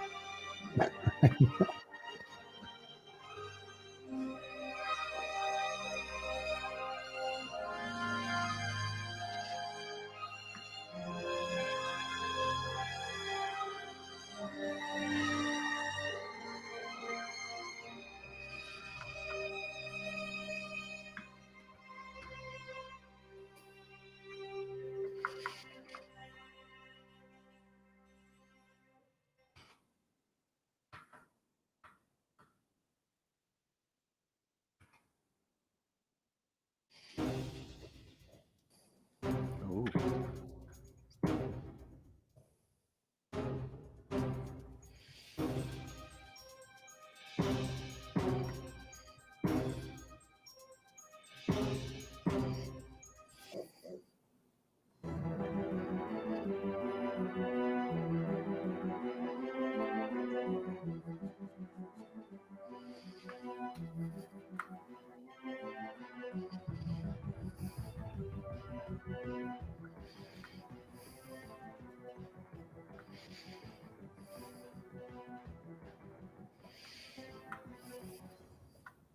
Do you have a favorite soundtrack from a movie? Blade Runner. Mm-hmm.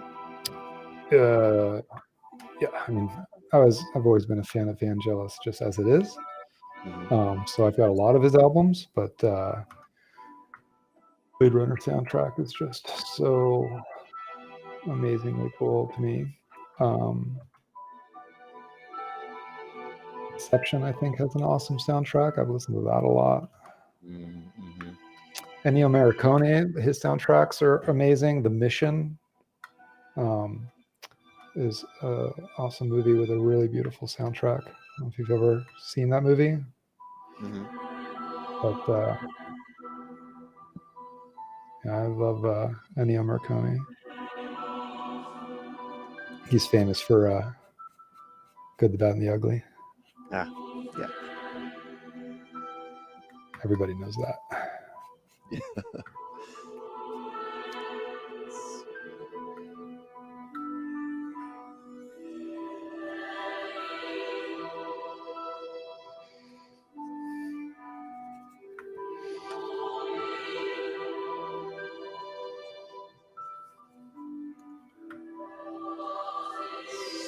One more question, which was, if I decide to take a class at your school, which course would you recommend if I want to take CG art that's VFX similar to James Cameron's Avatar and the live action Transformers movies? We got some more questions in here saying you have found that the rendering sequences at cost estimate are usually quite off. It can be, yeah.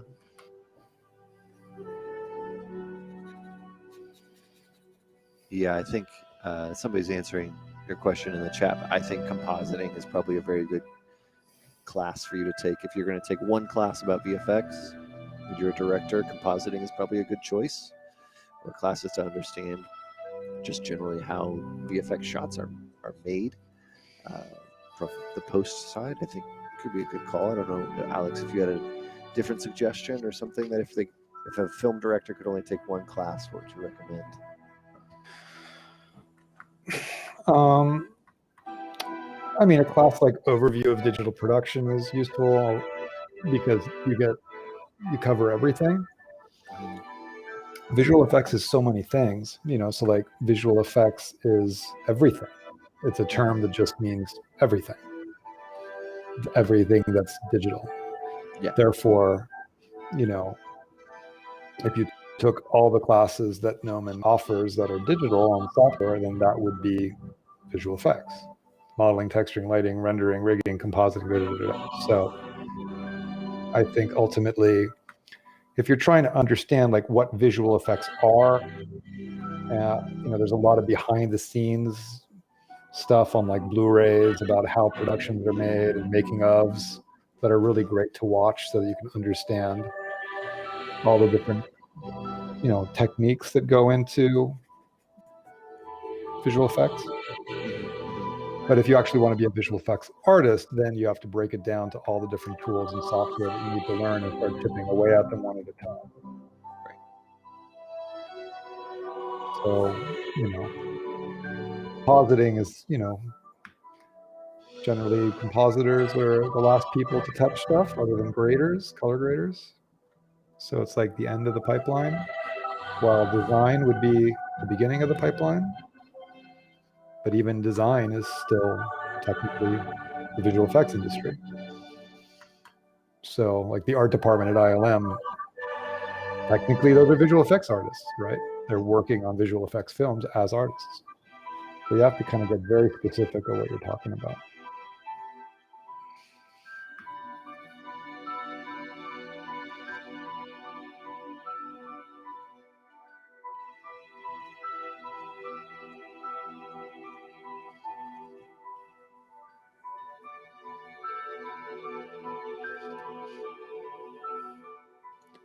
Practical effects, people would say, are special effects, and digital is visual effects. That distinction kind of popped up in the 90s. So basically everything that was done prior to the 90s, for the most part, was special effects, meaning in-camera stuff, models, miniatures, pyrotechnics, matte painting on glass, meaning actual painting, optical compositing. That's all now termed special effects. And then visual effects means digital. So stuff done on the computer is visual effects. So even though the terms, it's not obvious, like that special effects would mean one thing and visual effects would mean another. It's just lingo that people kind of agreed on years ago. And special effects is still very much part of the industry. You still see people using models and miniatures. You still see pyrotechnics. You still see, studios that are doing all sorts of practical in-camera work. Mm-hmm.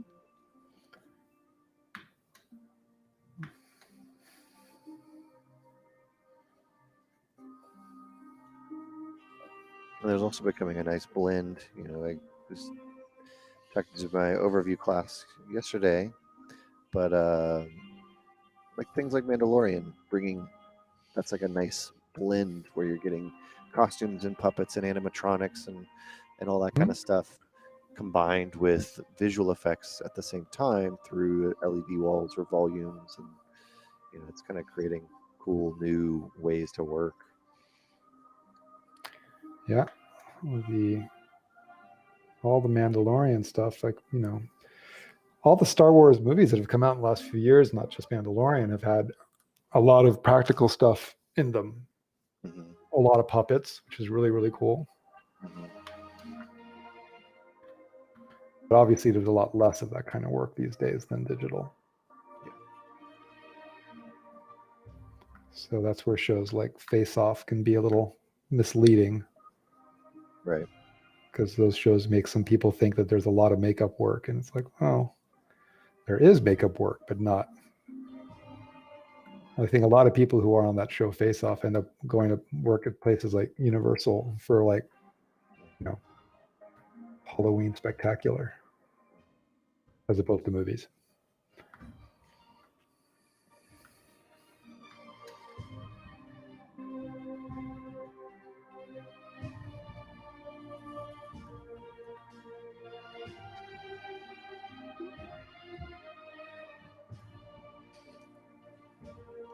Somebody's asking about how to do skin detail like pores without using texturing XYZ.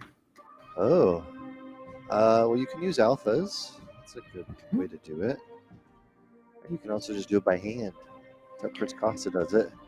Yeah. Chris Costa, that's what I've, that's what he seems to imply from what I've seen him post on social, that it's like one pore at a time. But that's,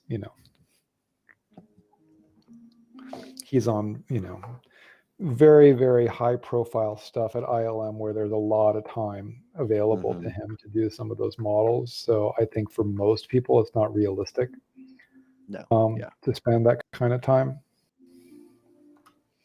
But, obviously his work is amazing. So, it's just... But I think, texturing XYZ is a resource that has become very popular. I see a lot of people mention it. It is kind of expensive. Mm-hmm. So it's definitely an investment to like acquire their library of stuff. Mm-hmm.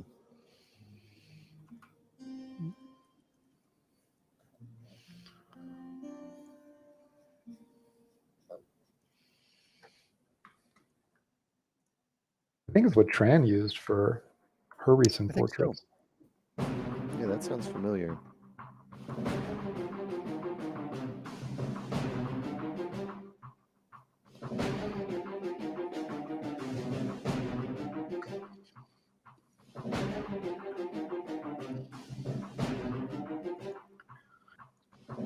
Are LED volumes better than green screens?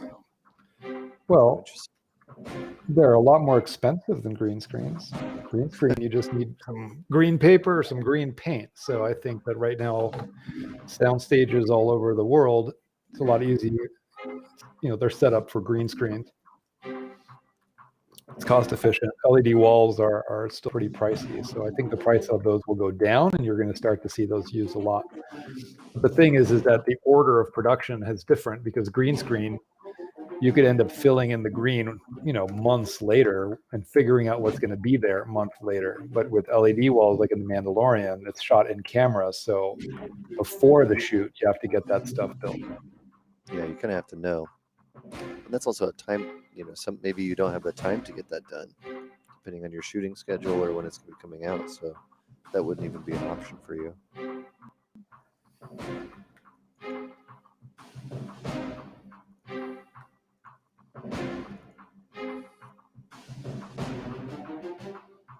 For a creature or something I've sculpted before. Use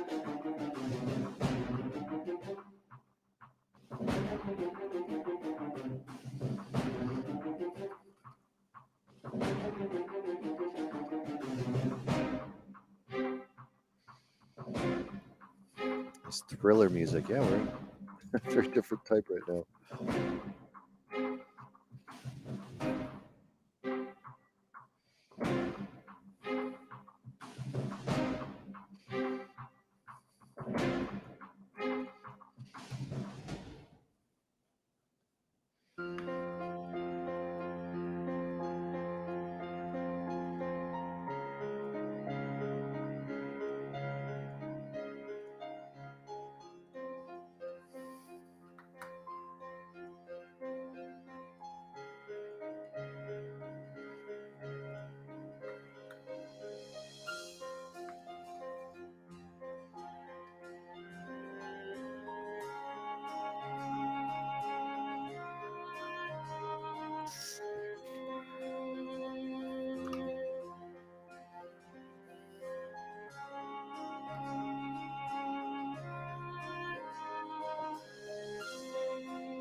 Chris said that pour details where he goes insane with each pour is not on commercial projects. Okay. Makes sense. It's probably a time thing.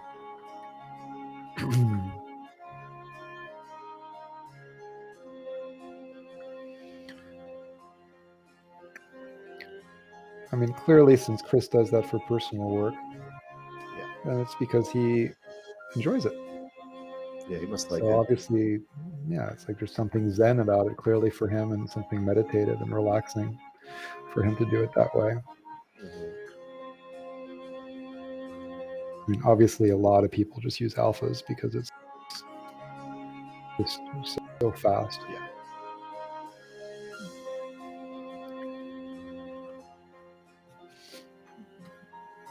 Their Avatar, they did some crazy stuff.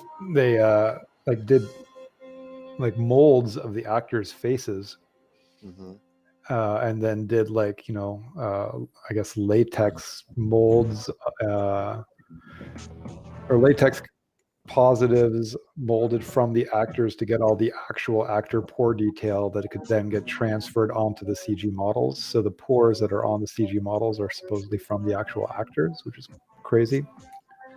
Crazy, yeah. So they did a whole SIGGRAPH talk on how they did the pores for Avatar, so you could probably find that online. But it was kind of like this weird collaboration between Weta Workshop and Weta Digital to try and figure out how to. It was kind of before, Avatar, like all the photogrammetry stuff we have now to create stuff like those texturing XYZ libraries wasn't really as developed as it is today. So they probably wouldn't use that workflow today. Right. But it was a super trippy workflow that they did.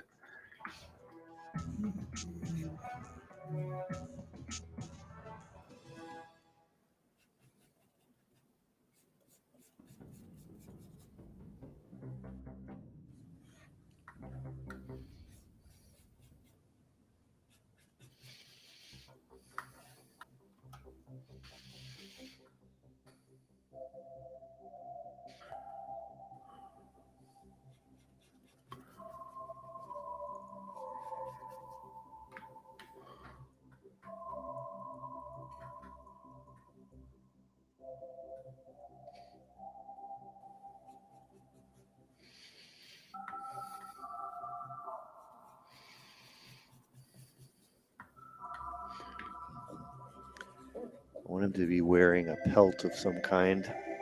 And so I was like, what if we put like a head or something here? I'm looking through all my older projects, like what would be a good one to put here? I can't find a great one yet.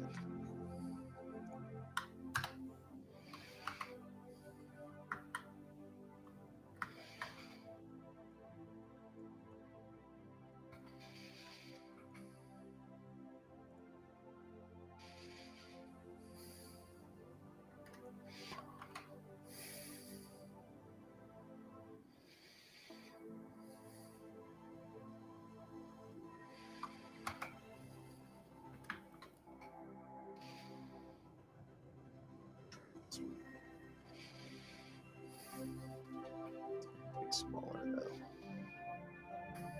Quite a bit smaller.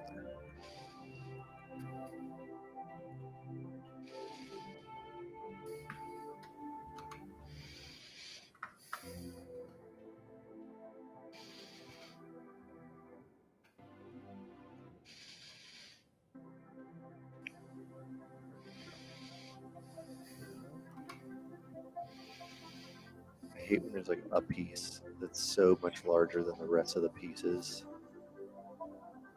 I know you're here somewhere.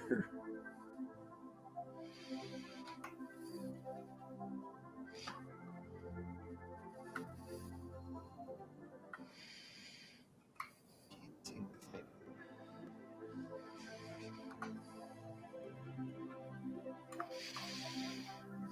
this music feels like the beginning of what's that song? Let's Dance in Style, Let's Dance for a While. Whatever that song is. What was that? I can't remember what the name of the song is, but it reminds me a lot of a song Forever Young. It sounded like the part of Forever Young for some reason. Like before they get to the actual beginning. All right, this thing's just so much more. Forever Young. Is that Rod Stewart? Oh, I don't know. It's the wrong person. I feel like it might be.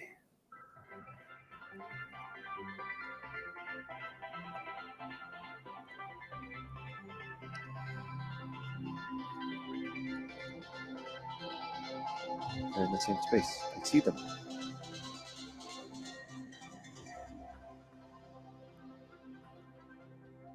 This is where I need to save as a new version. What is that? Which just appeared in the chat. I have no idea.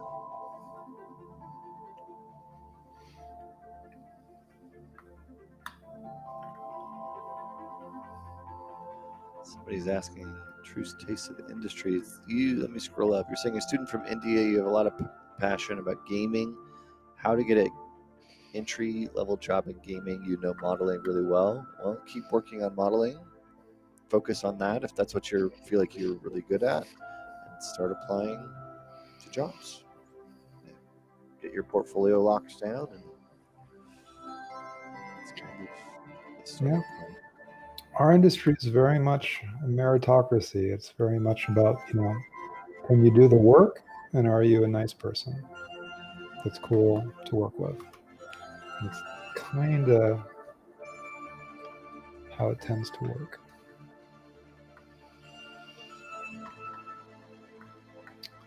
So developing the skills takes time, but once you have the skills, you should be able to find work. And I think now, thanks to COVID, I would assume that there's a lot more people that have been able to work remotely. So your location in the world is maybe starting to be a little less critical. Although as things reopen, we'll see.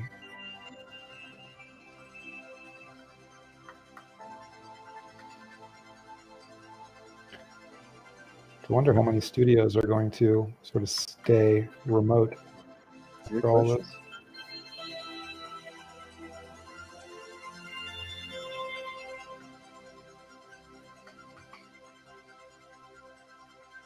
I'm very curious to see how it all plays out.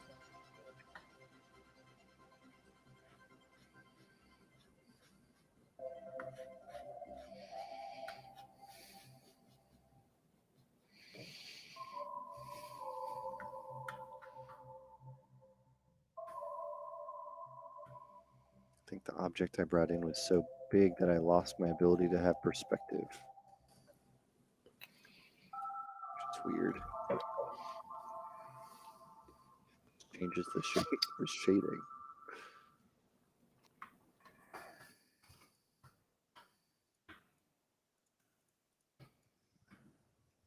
And none of these do anything. Well, that's cool. Delete that then. Fix it. That's subtool. All right.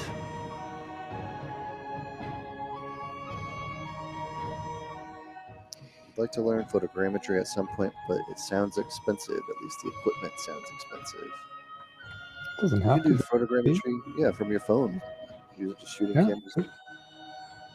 There's a lot of super expensive photogrammetry apps available now that you can use with a phone.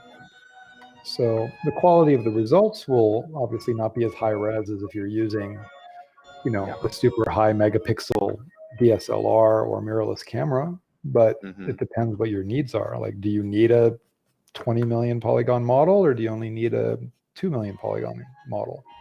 Right. Because the resolution of the model and the textures is kind of correlated to how many megapixels your camera is. Should make sense.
Somebody's asking about the types of creatures and the story and character that James Cameron's VFX style said it fits their vision. Do you think he did those VFX himself, or did he have a team? He absolutely had a team, a massive, huge team on that film.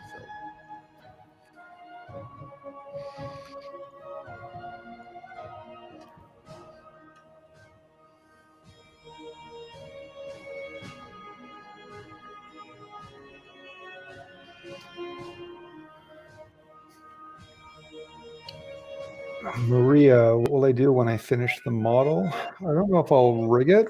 I think probably just try and do a still, but I'll definitely use Embergen for the smoke. Nice. Out of food. So yeah, so I think when I'm done with the model, I'll go over to Maya, and then for lighting and rendering, and then Embergen for smoke. Mm-hmm. So, but I'm moving, I realize, really slow on this for whatever reason. So I'll probably need a couple more hours, at least to finish the model in ZBrush, and then I need to UV it, and then go over to Maya. So, and then once think I'm close to done, I have to bring my drawing into ZBrush in the background just so I can kind of align everything to make it match the concept better, because now I'm kind of eyeballing it, so it's not necessarily accurate. And I think I'm going to need to Z remesh this thing soon so I can start subdividing higher.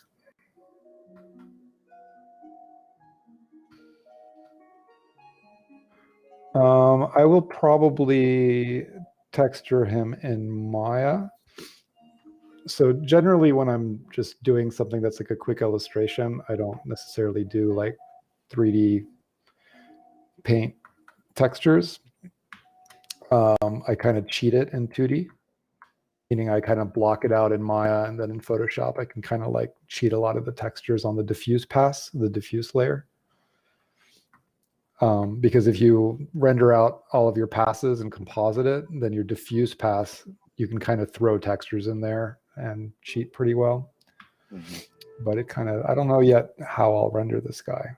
So like, as far as like, is he going to be skin? Is he going to be stone? Is he going to be glass? I don't really know. I tend to just mess around with shaders once I get into Maya. It's pretty fun just to experiment.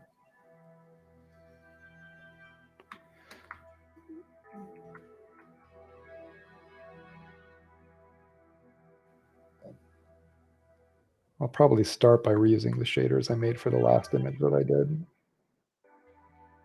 Kind of like, cool. It was kind of like a translucent glass kind of shader.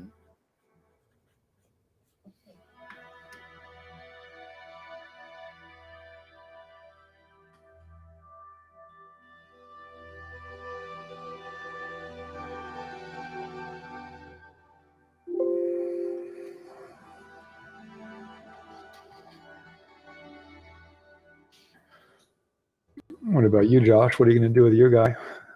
I'm just still building out some costume stuff, so I got to go a ways further. I put this little head on him. And I've just been exploring some design lines, so I'm feeling like I got like some accessories now, which I'm pretty okay with.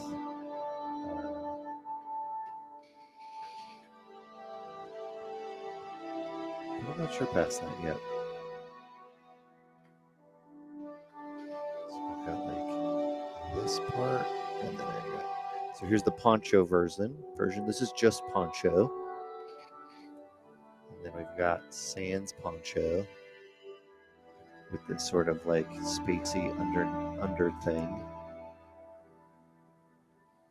And then we've got maybe just this option. And then we've got all of them together. So I'm not really sure. I feel like I've made like several versions of what the character's costume could be like. Yeah. That's okay. That was looking cool though. I'm liking how some of it's going. I actually like. I want to like finish and not finish, but like finalize what some of these design lines would be. on the costume because I kind of like this is all from the CrossFit tape thing. But like a Mhm. lot of these lines create some cool shapes that are just like anatomical but interesting rhythm. So I stole a bunch of those from that CrossFit thing. So maybe create or figure out a story as to why this person has these things and why they would wear these things. And just kind of keep building it out a little bit.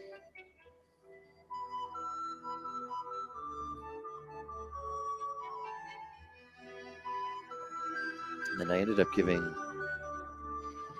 this one I gave the hammer, but that was because it was very Beta Ray Bill at the time. I like that color on the hammer. So I'm gonna actually go bring in the sword real quick that I made and see what that looks like. The one from Rodrigo, or Mm-hmm.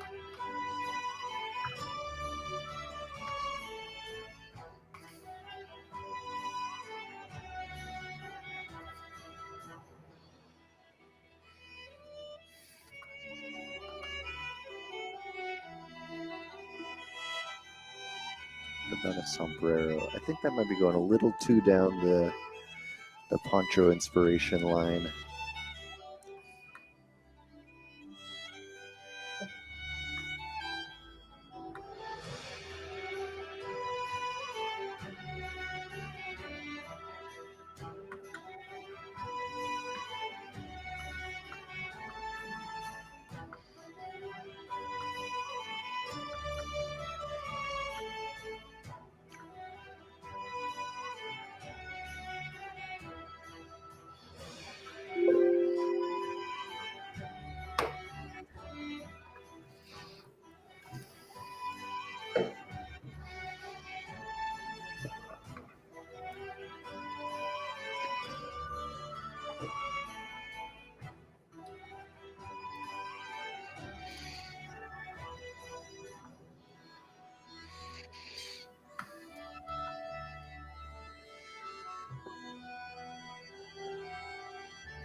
I actually want to play with that tool again, the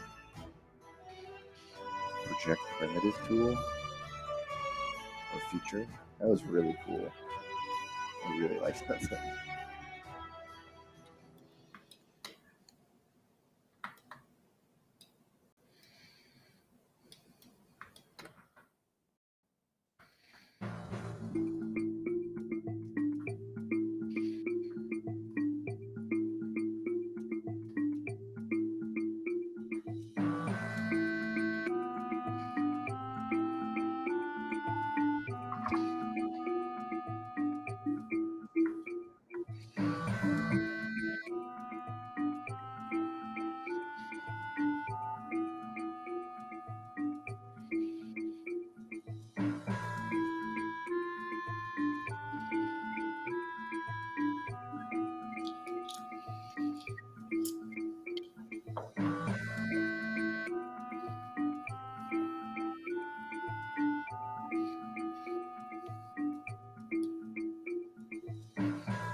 One thing you would have told yourself at the beginning of your CG journey.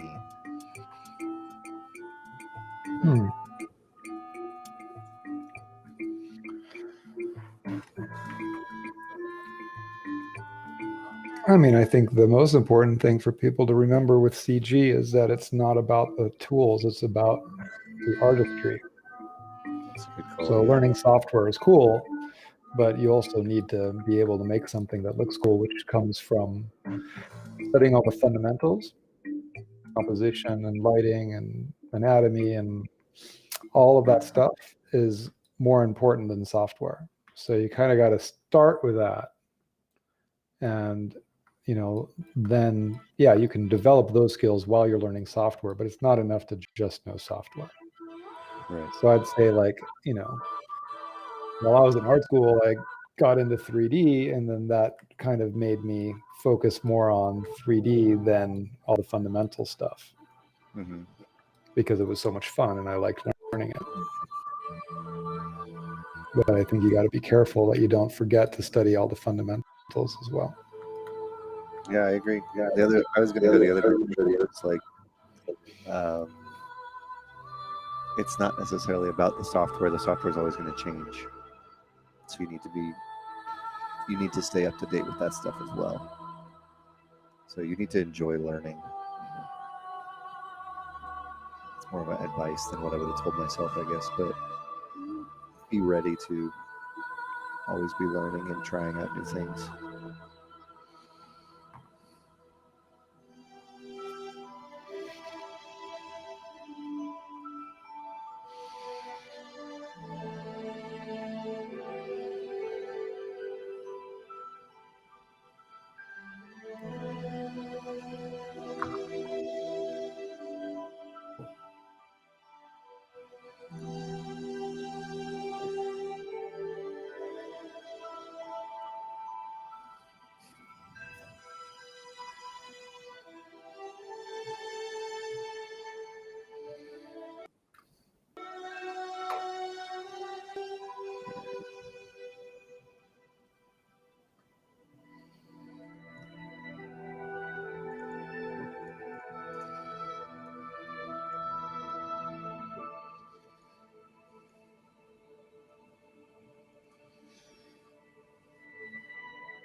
All right, Alex, what do you think? Tell me which one you like more. I'm going to remove this little thing here so that people can see us.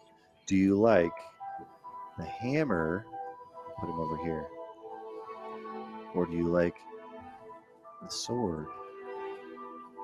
I think I like the hammer. I like the hammer too, I think. Chat, preferences on hammer versus sword? This is nothing.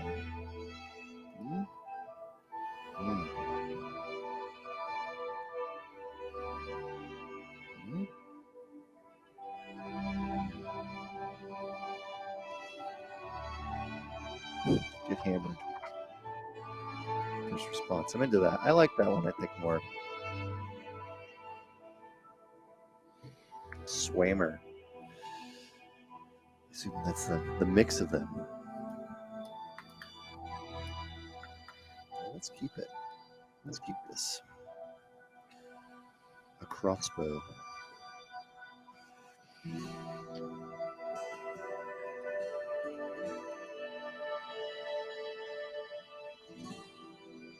Yeah, definitely was going for like a brute size kind of thing, so that was kind of a goal.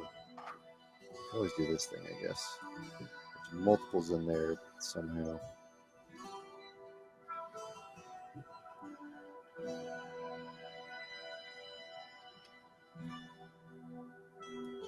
This is actually one of my favorite parts of character creation, like when you're making a character, you're like, oh, what should they have? Like, what's all the little things that they should have, or what's like their loadout, or all the little things they had.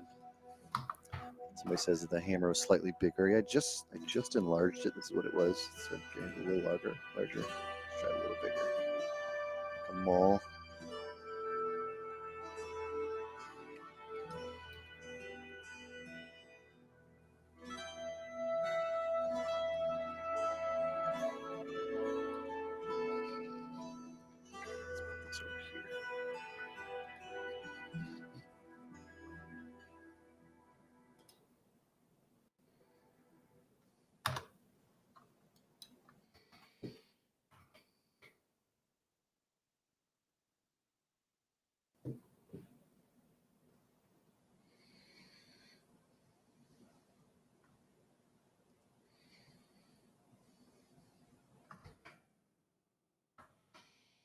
make this work, and I don't think it's going to work as well.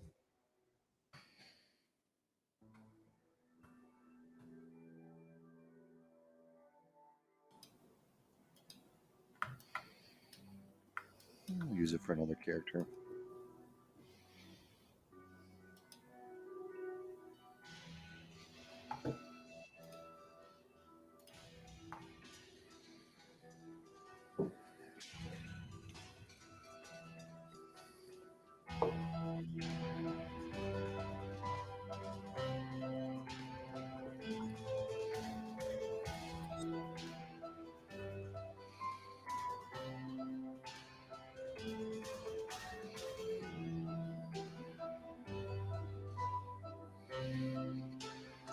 Good way to cut your legs while you're walking.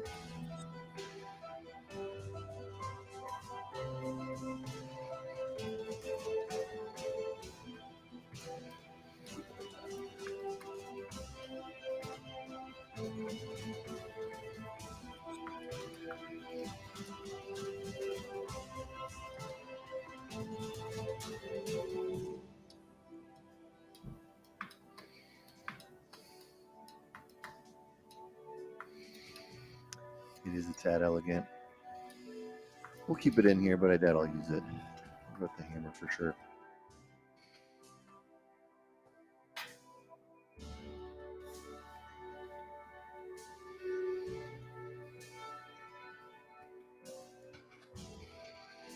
I feel like he needs a helmet.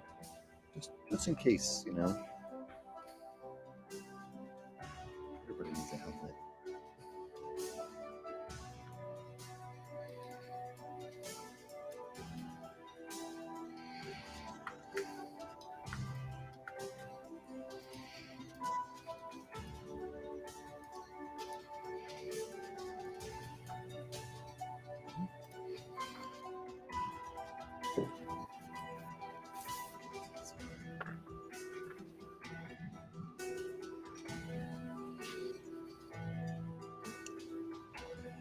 What do you think is a good design? What are the basics?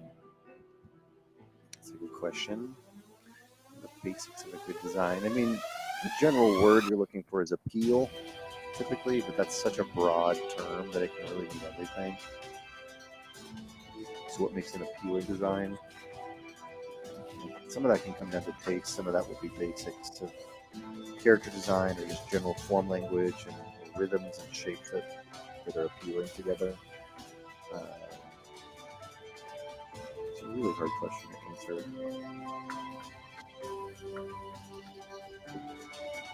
Some of it really does come down to taste.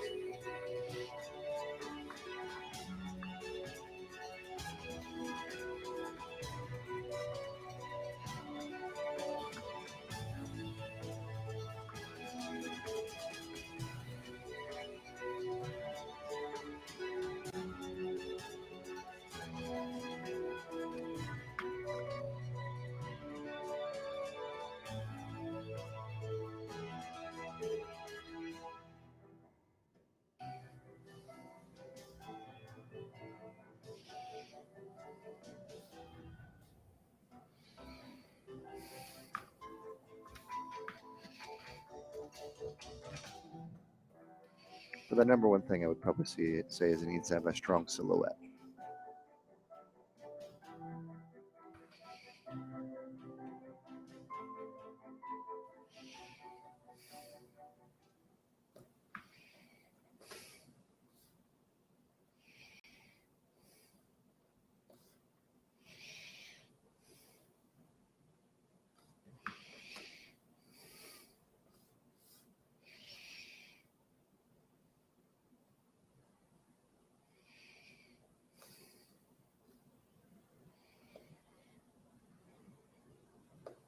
The music stopped. Oh, did it? Oh, it's transitioning to a new song. I think it just had like a nice long fade out.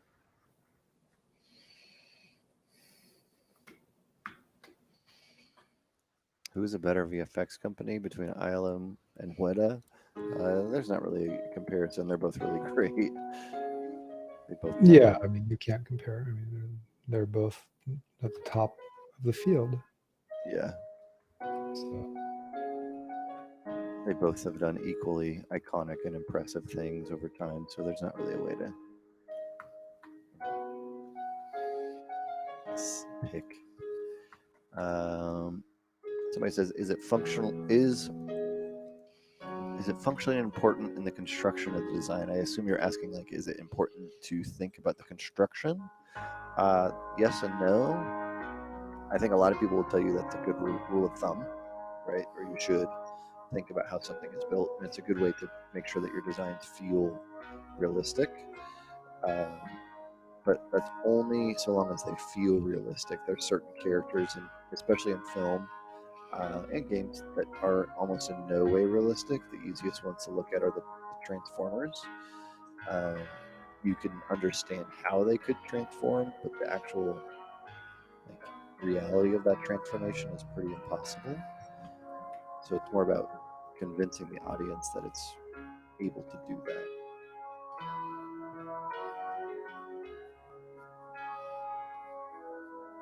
Will there be a Spotify playlist soon? We're using some royalty-free playlists right now, so we're not making our own, actually. This is all stuff we found on Spotify.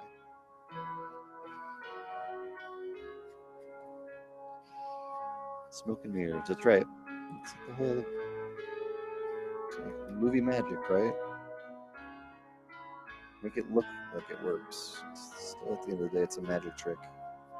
Convincing the viewer that it's real or it could be real.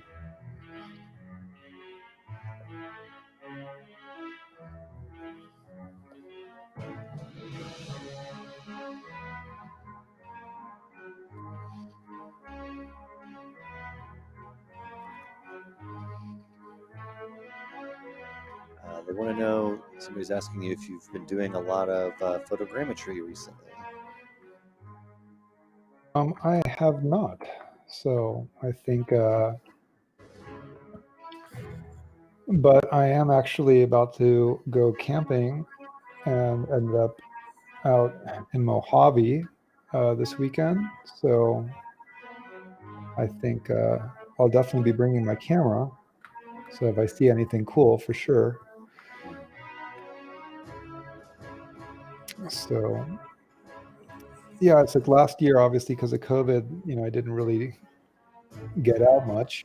But now that things are reopening here, actually hoping this summer to do a bit of, road trips and going to national parks. And, a lot of the photogrammetry I've done has been as a result of traveling and road trips and, seeing cool stuff and getting inspired to scan it.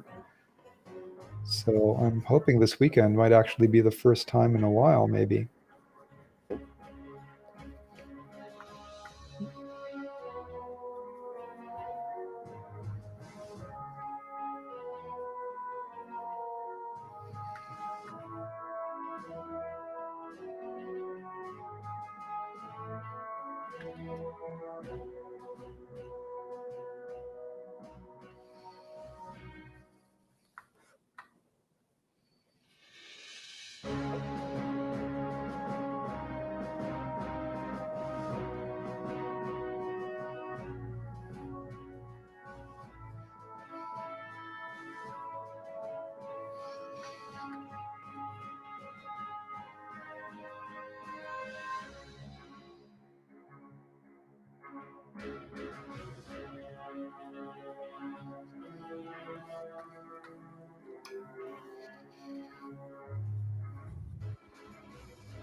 It's funny, something about these streams makes me like self-conscious about being really slow.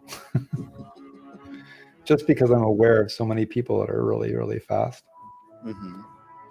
But it's funny if you like think about it, it's like it so doesn't matter.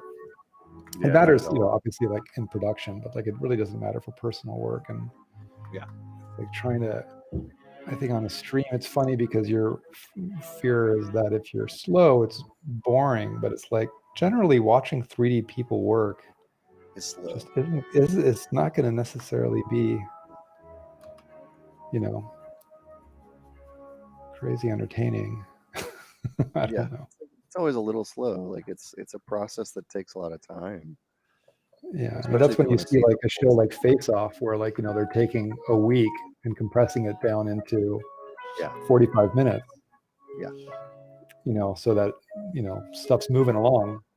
Yep. You know, things that actually might have taken hours and hours to do, and then it's like, you know, you just cut. Yep. No surprise. It's done.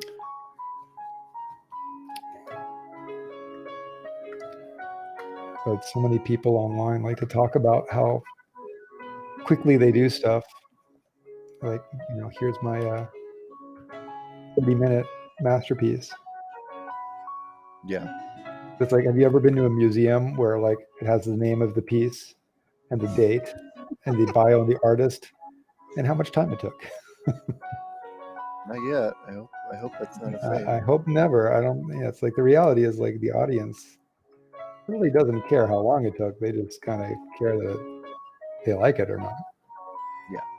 And I think it's being on a stream that's just like kind of strange.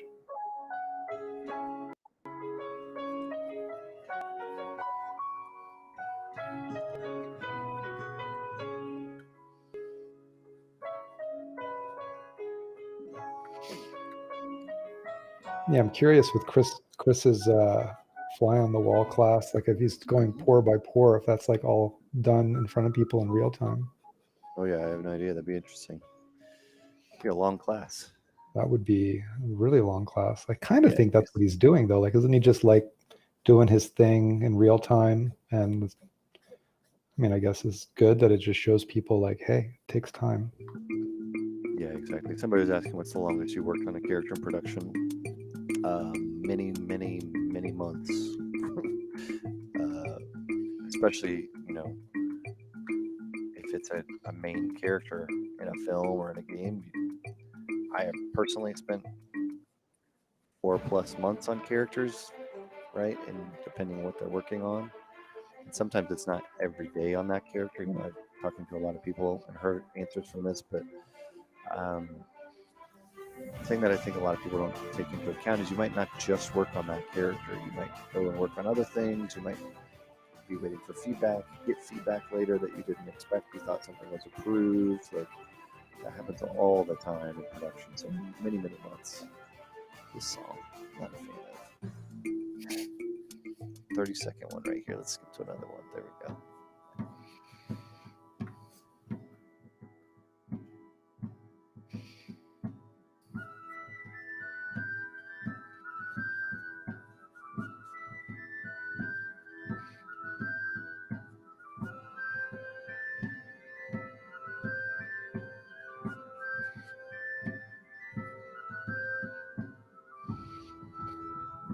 Speed is important, but it's not the most important thing to it. You know, somebody's asking in the chat right now that somebody's too slow for their own liking. Any tips for improving their sculpting speed?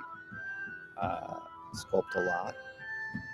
That's the main thing. I would, you know, whenever you're doing something, have a goal, right? So if you're doing a study or you're sculpting something, if you want to get faster, do studies in which you are attempting to get faster. So give yourself a time limit. Say you're only going to work on something for 30 minutes, but still try to have, or an hour, 2 hours, 3 hours, whatever is fast for you, or is just a little bit out of your comfort zone, and then try to make a completed sculpt in that amount of time. Don't say, well, I'm going to see how far I get, because then you're not crushing. I mean, it's not like you're training to get faster. If you really want to get faster. It's the main way to do it.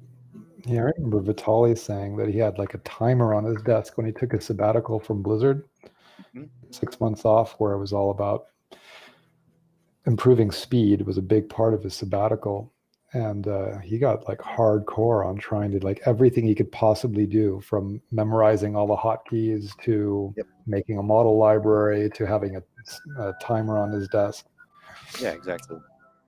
But his reasoning was he was a production modeler, but he wanted to switch from being a production modeler to being a concept artist. And to be a 3D concept artist, that's where speed becomes a little more important, because you're trying to keep up with the 2D people. This is years ago.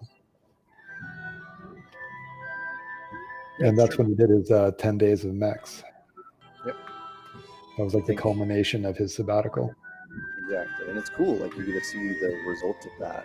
I think I was listening to somebody. I just you can kind of see it in my side frame, but over pandemic, I picked up guitar and I was learning.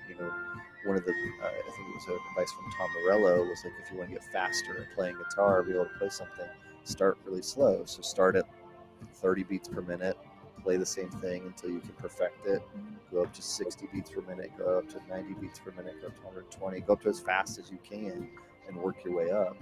And that's the same kind of thing. Like, give yourself a goal of what you're trying to do rather than just, I'm going to sculpt for 30 minutes and try to make something. Like, I'm going to have a goal of when I'm going to finish in 30 minutes, or my goal is to sculpt and render, sculpt and paint, whatever it is.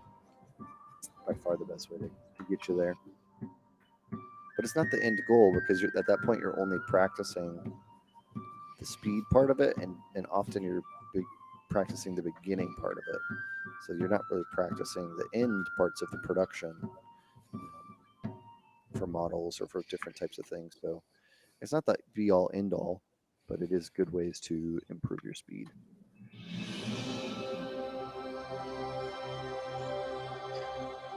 But yeah, I would imagine, the fastest people are the people who've just done it a ton. Like Jordu Shell is like a crazy fast clay sculptor, but he's been sculpting every day since he was a kid.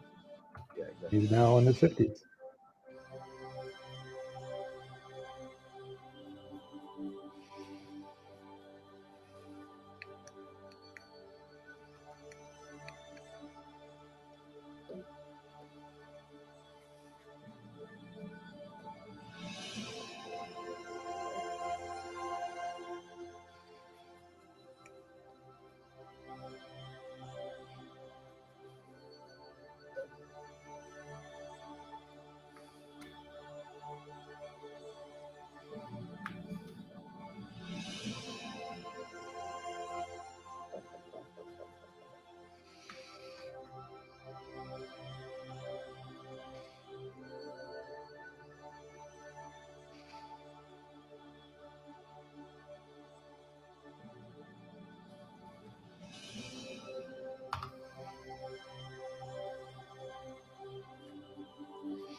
Jordu still hates the term 3D sculpting.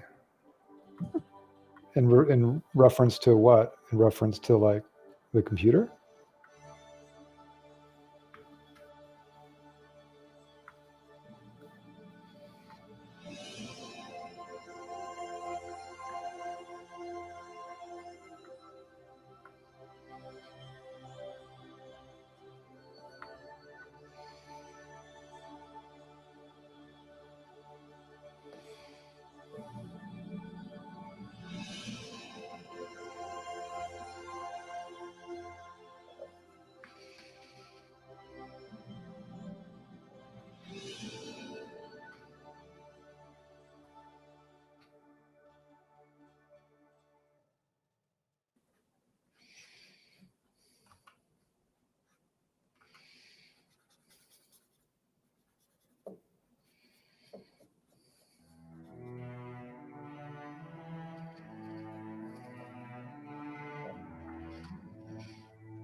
Maria from YouTube is asking Alex if you have time to make music at all.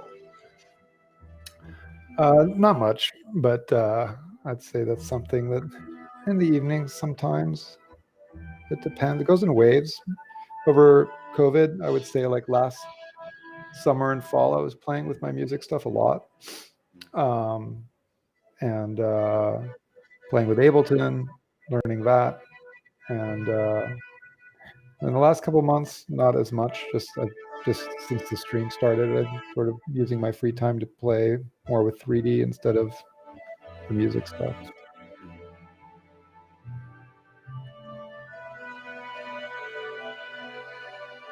It's really just a hobby that I've always liked that I'm not all that good at, but I really enjoy it as something that's just for fun when I can make the time.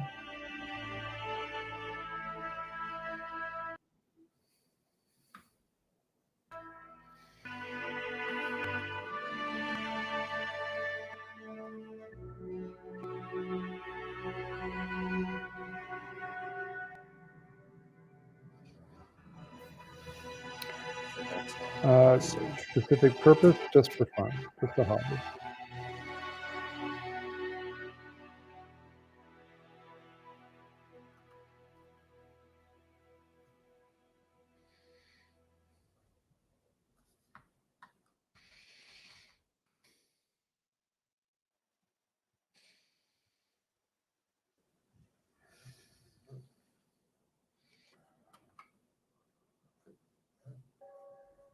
Forgot to have symmetry on, so I'm trying to fix this ear I just sculpted.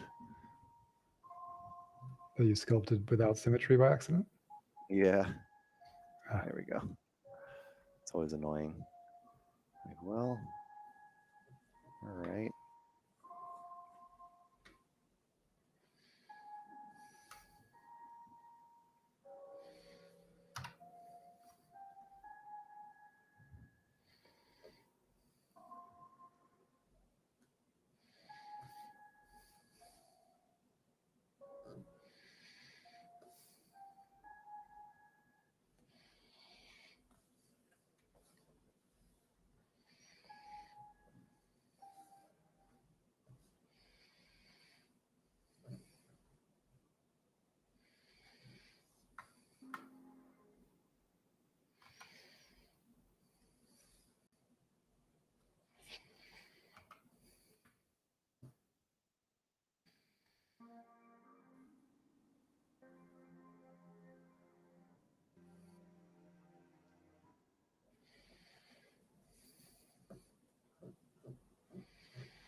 Well, we got about 10 minutes left today.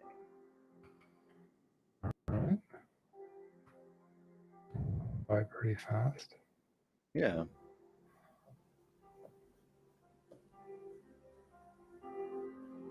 Never seen 3D sculpting before. Seems like a lot of work. Hope you like what you're doing. Good luck with it. Thank you. I don't think it's too much work, actually. I really enjoy it. It's just kind of fun for me and more zen. So I don't really know. I'm not really aiming for trying to make a specific thing, so I'm just kind of searching for shapes, which is kind of fun for me. At least it's a fun process of finding things that look interesting. It's really just doodling in 3D.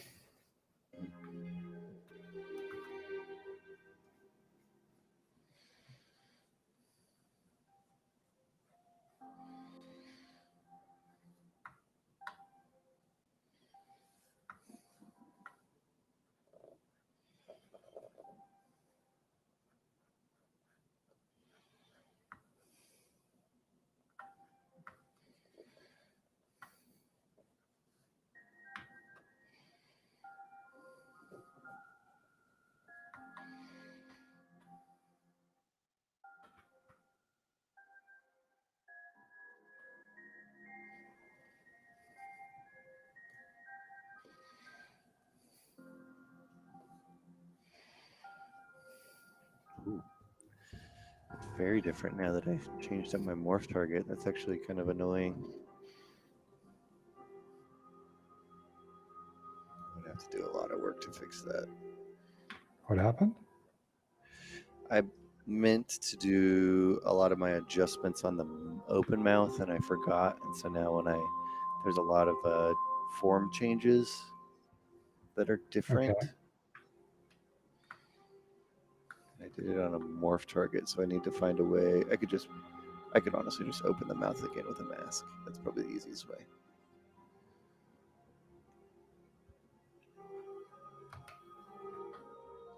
Because I don't really like the layers. They get kind of weird sometimes, so I usually use morph targets.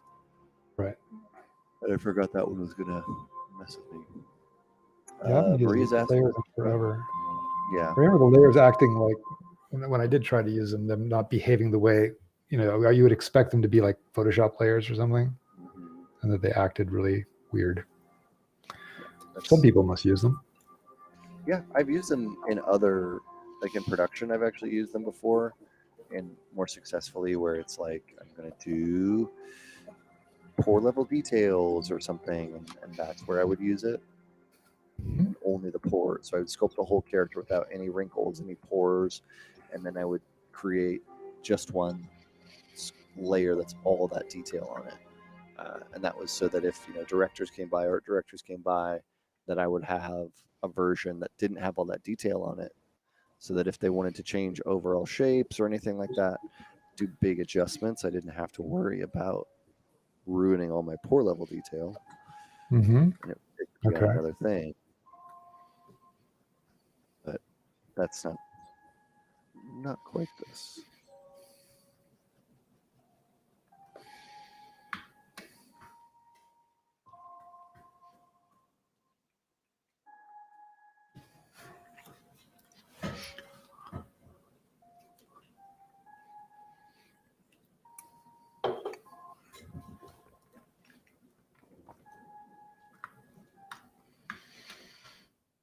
What are the differences between Arnold and Redshift? Arnold is primarily CPU. I haven't used it, but it's what comes with Maya. So I think, it's been around for years. I think it was developed heavily at Sony ImageWorks. So it's an awesome renderer, and a lot of people use it. But again, it is primarily CPU based, although I think GPU stuff is being added to it. Redshift is a GPU renderer only. Amazing work is done with Arnold and Redshift and V-Ray and Octane. So I think you really just have to find the renderer that you have access to and that you like. But these days, most modern renderers are pretty capable. So I think it's hard to say that one is better than the other. I have heard people say that Arnold, for skin shading, hair, is better than some other tools. But it depends what you're doing. Like if you're just rendering hard surface stuff, then that wouldn't matter.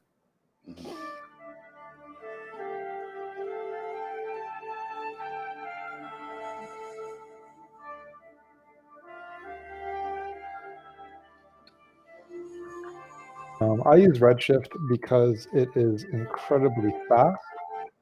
When I switched to Redshift, I was using V-Ray, and V-Ray was still only CPU. And the difference in speed between Redshift and V-Ray when I switched was like 20 times faster for kind of the same result. Even though it didn't support certain things for what I was doing, the speed difference was transformative as far as like how much I could get done on a single computer, working on personal work. So Redshift was acquired by Maxon. I don't quite know what that's going to mean for its future development. Like they just released it for the Mac. So clearly like the acquisition from Maxon has caused them to focus on things like that, which maybe they wouldn't have done on their own. And then obviously V-Ray is now supports GPUs. So I like Redshift. But I've used so many. I've switched over the years from one renderer to another because that's a technology that keeps evolving. So I use Redshift now. Who knows what I'll be using in in 2 months, I just might be doing everything in Unreal. We'll see. After taking the fellowship, we'll Yeah. see. Yeah, I mean, it's possible. Aaron Sims has been doing amazing stuff in Unreal. Yeah, So totally. it's definitely not just, for, Unreal stuff can have a certain look, I think, out of the box, but I think Aaron's been able to push it away from that, which has been pretty cool to see. Mhm.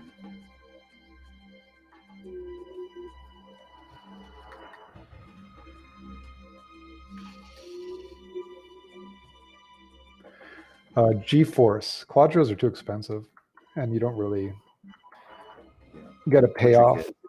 Yeah, I think Quadros are really for different industries, from what how it's been described to me. The precision, the floating point precision, is something that I think is more important, from what I understand, for like certain CAD industries, for manufacturing, than it is for the entertainment industry. So GeForce cards really are the way to go. And the Quadro cards can really be like, I mean, it's no joke, the prices on some of them. Yeah, they're huge. They're way more expensive.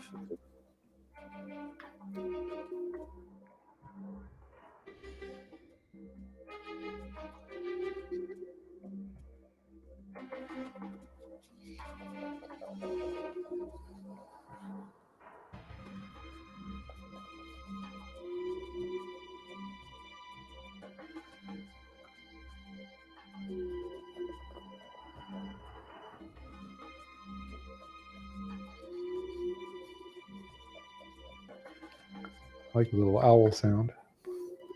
Yeah, at first I thought it was a real owl. What is that noise?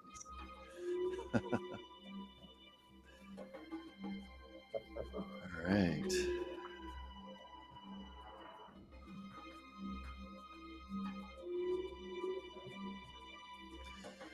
Well, Alex, it is 5 o'clock. I'm going to save Really? everything. Okay. It's 5. We're there. Exactly. Then I guess save as. Right. File save.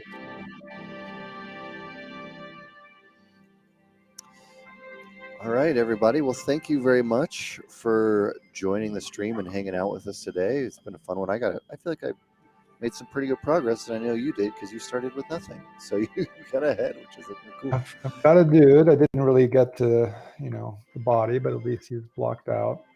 Yeah, it's a good start. So, but yeah, your dude is clothed. It looks cool. Got some clothes now, at least a direction. I don't know if I'm going to go with these colors, but it's starting to get there, which I'm pretty happy about. Just being able to feel like it's feeling more like a character rather than just like an anatomy sculpt with a different head on it. So yeah, I'm feeling pretty good about it. Probably going to keep working on it over the next couple weeks or so and see where it goes. Awesome. Yeah. Looking forward to see where yours goes as well. So yeah, hopefully over the weekend. No, I can't. I'm going to be camping. Yeah. So yeah, I don't know if I'll get to this guy between now and the next stream, but at least he's he's on his way. Yeah, on the way. Very cool. Well, thank you everybody for joining us today. We'll be doing another Art Jam next week, and from 2 to 5 Pacific time. So welcome back. That's not the right thing. I feel like you said the wrong thing. Like when somebody says "Have a good day," and you're like, "Join us next week," and we'll see you then. Until then, everybody have an awesome week, and we will see you soon. Indeed. Bye. Thanks, everybody.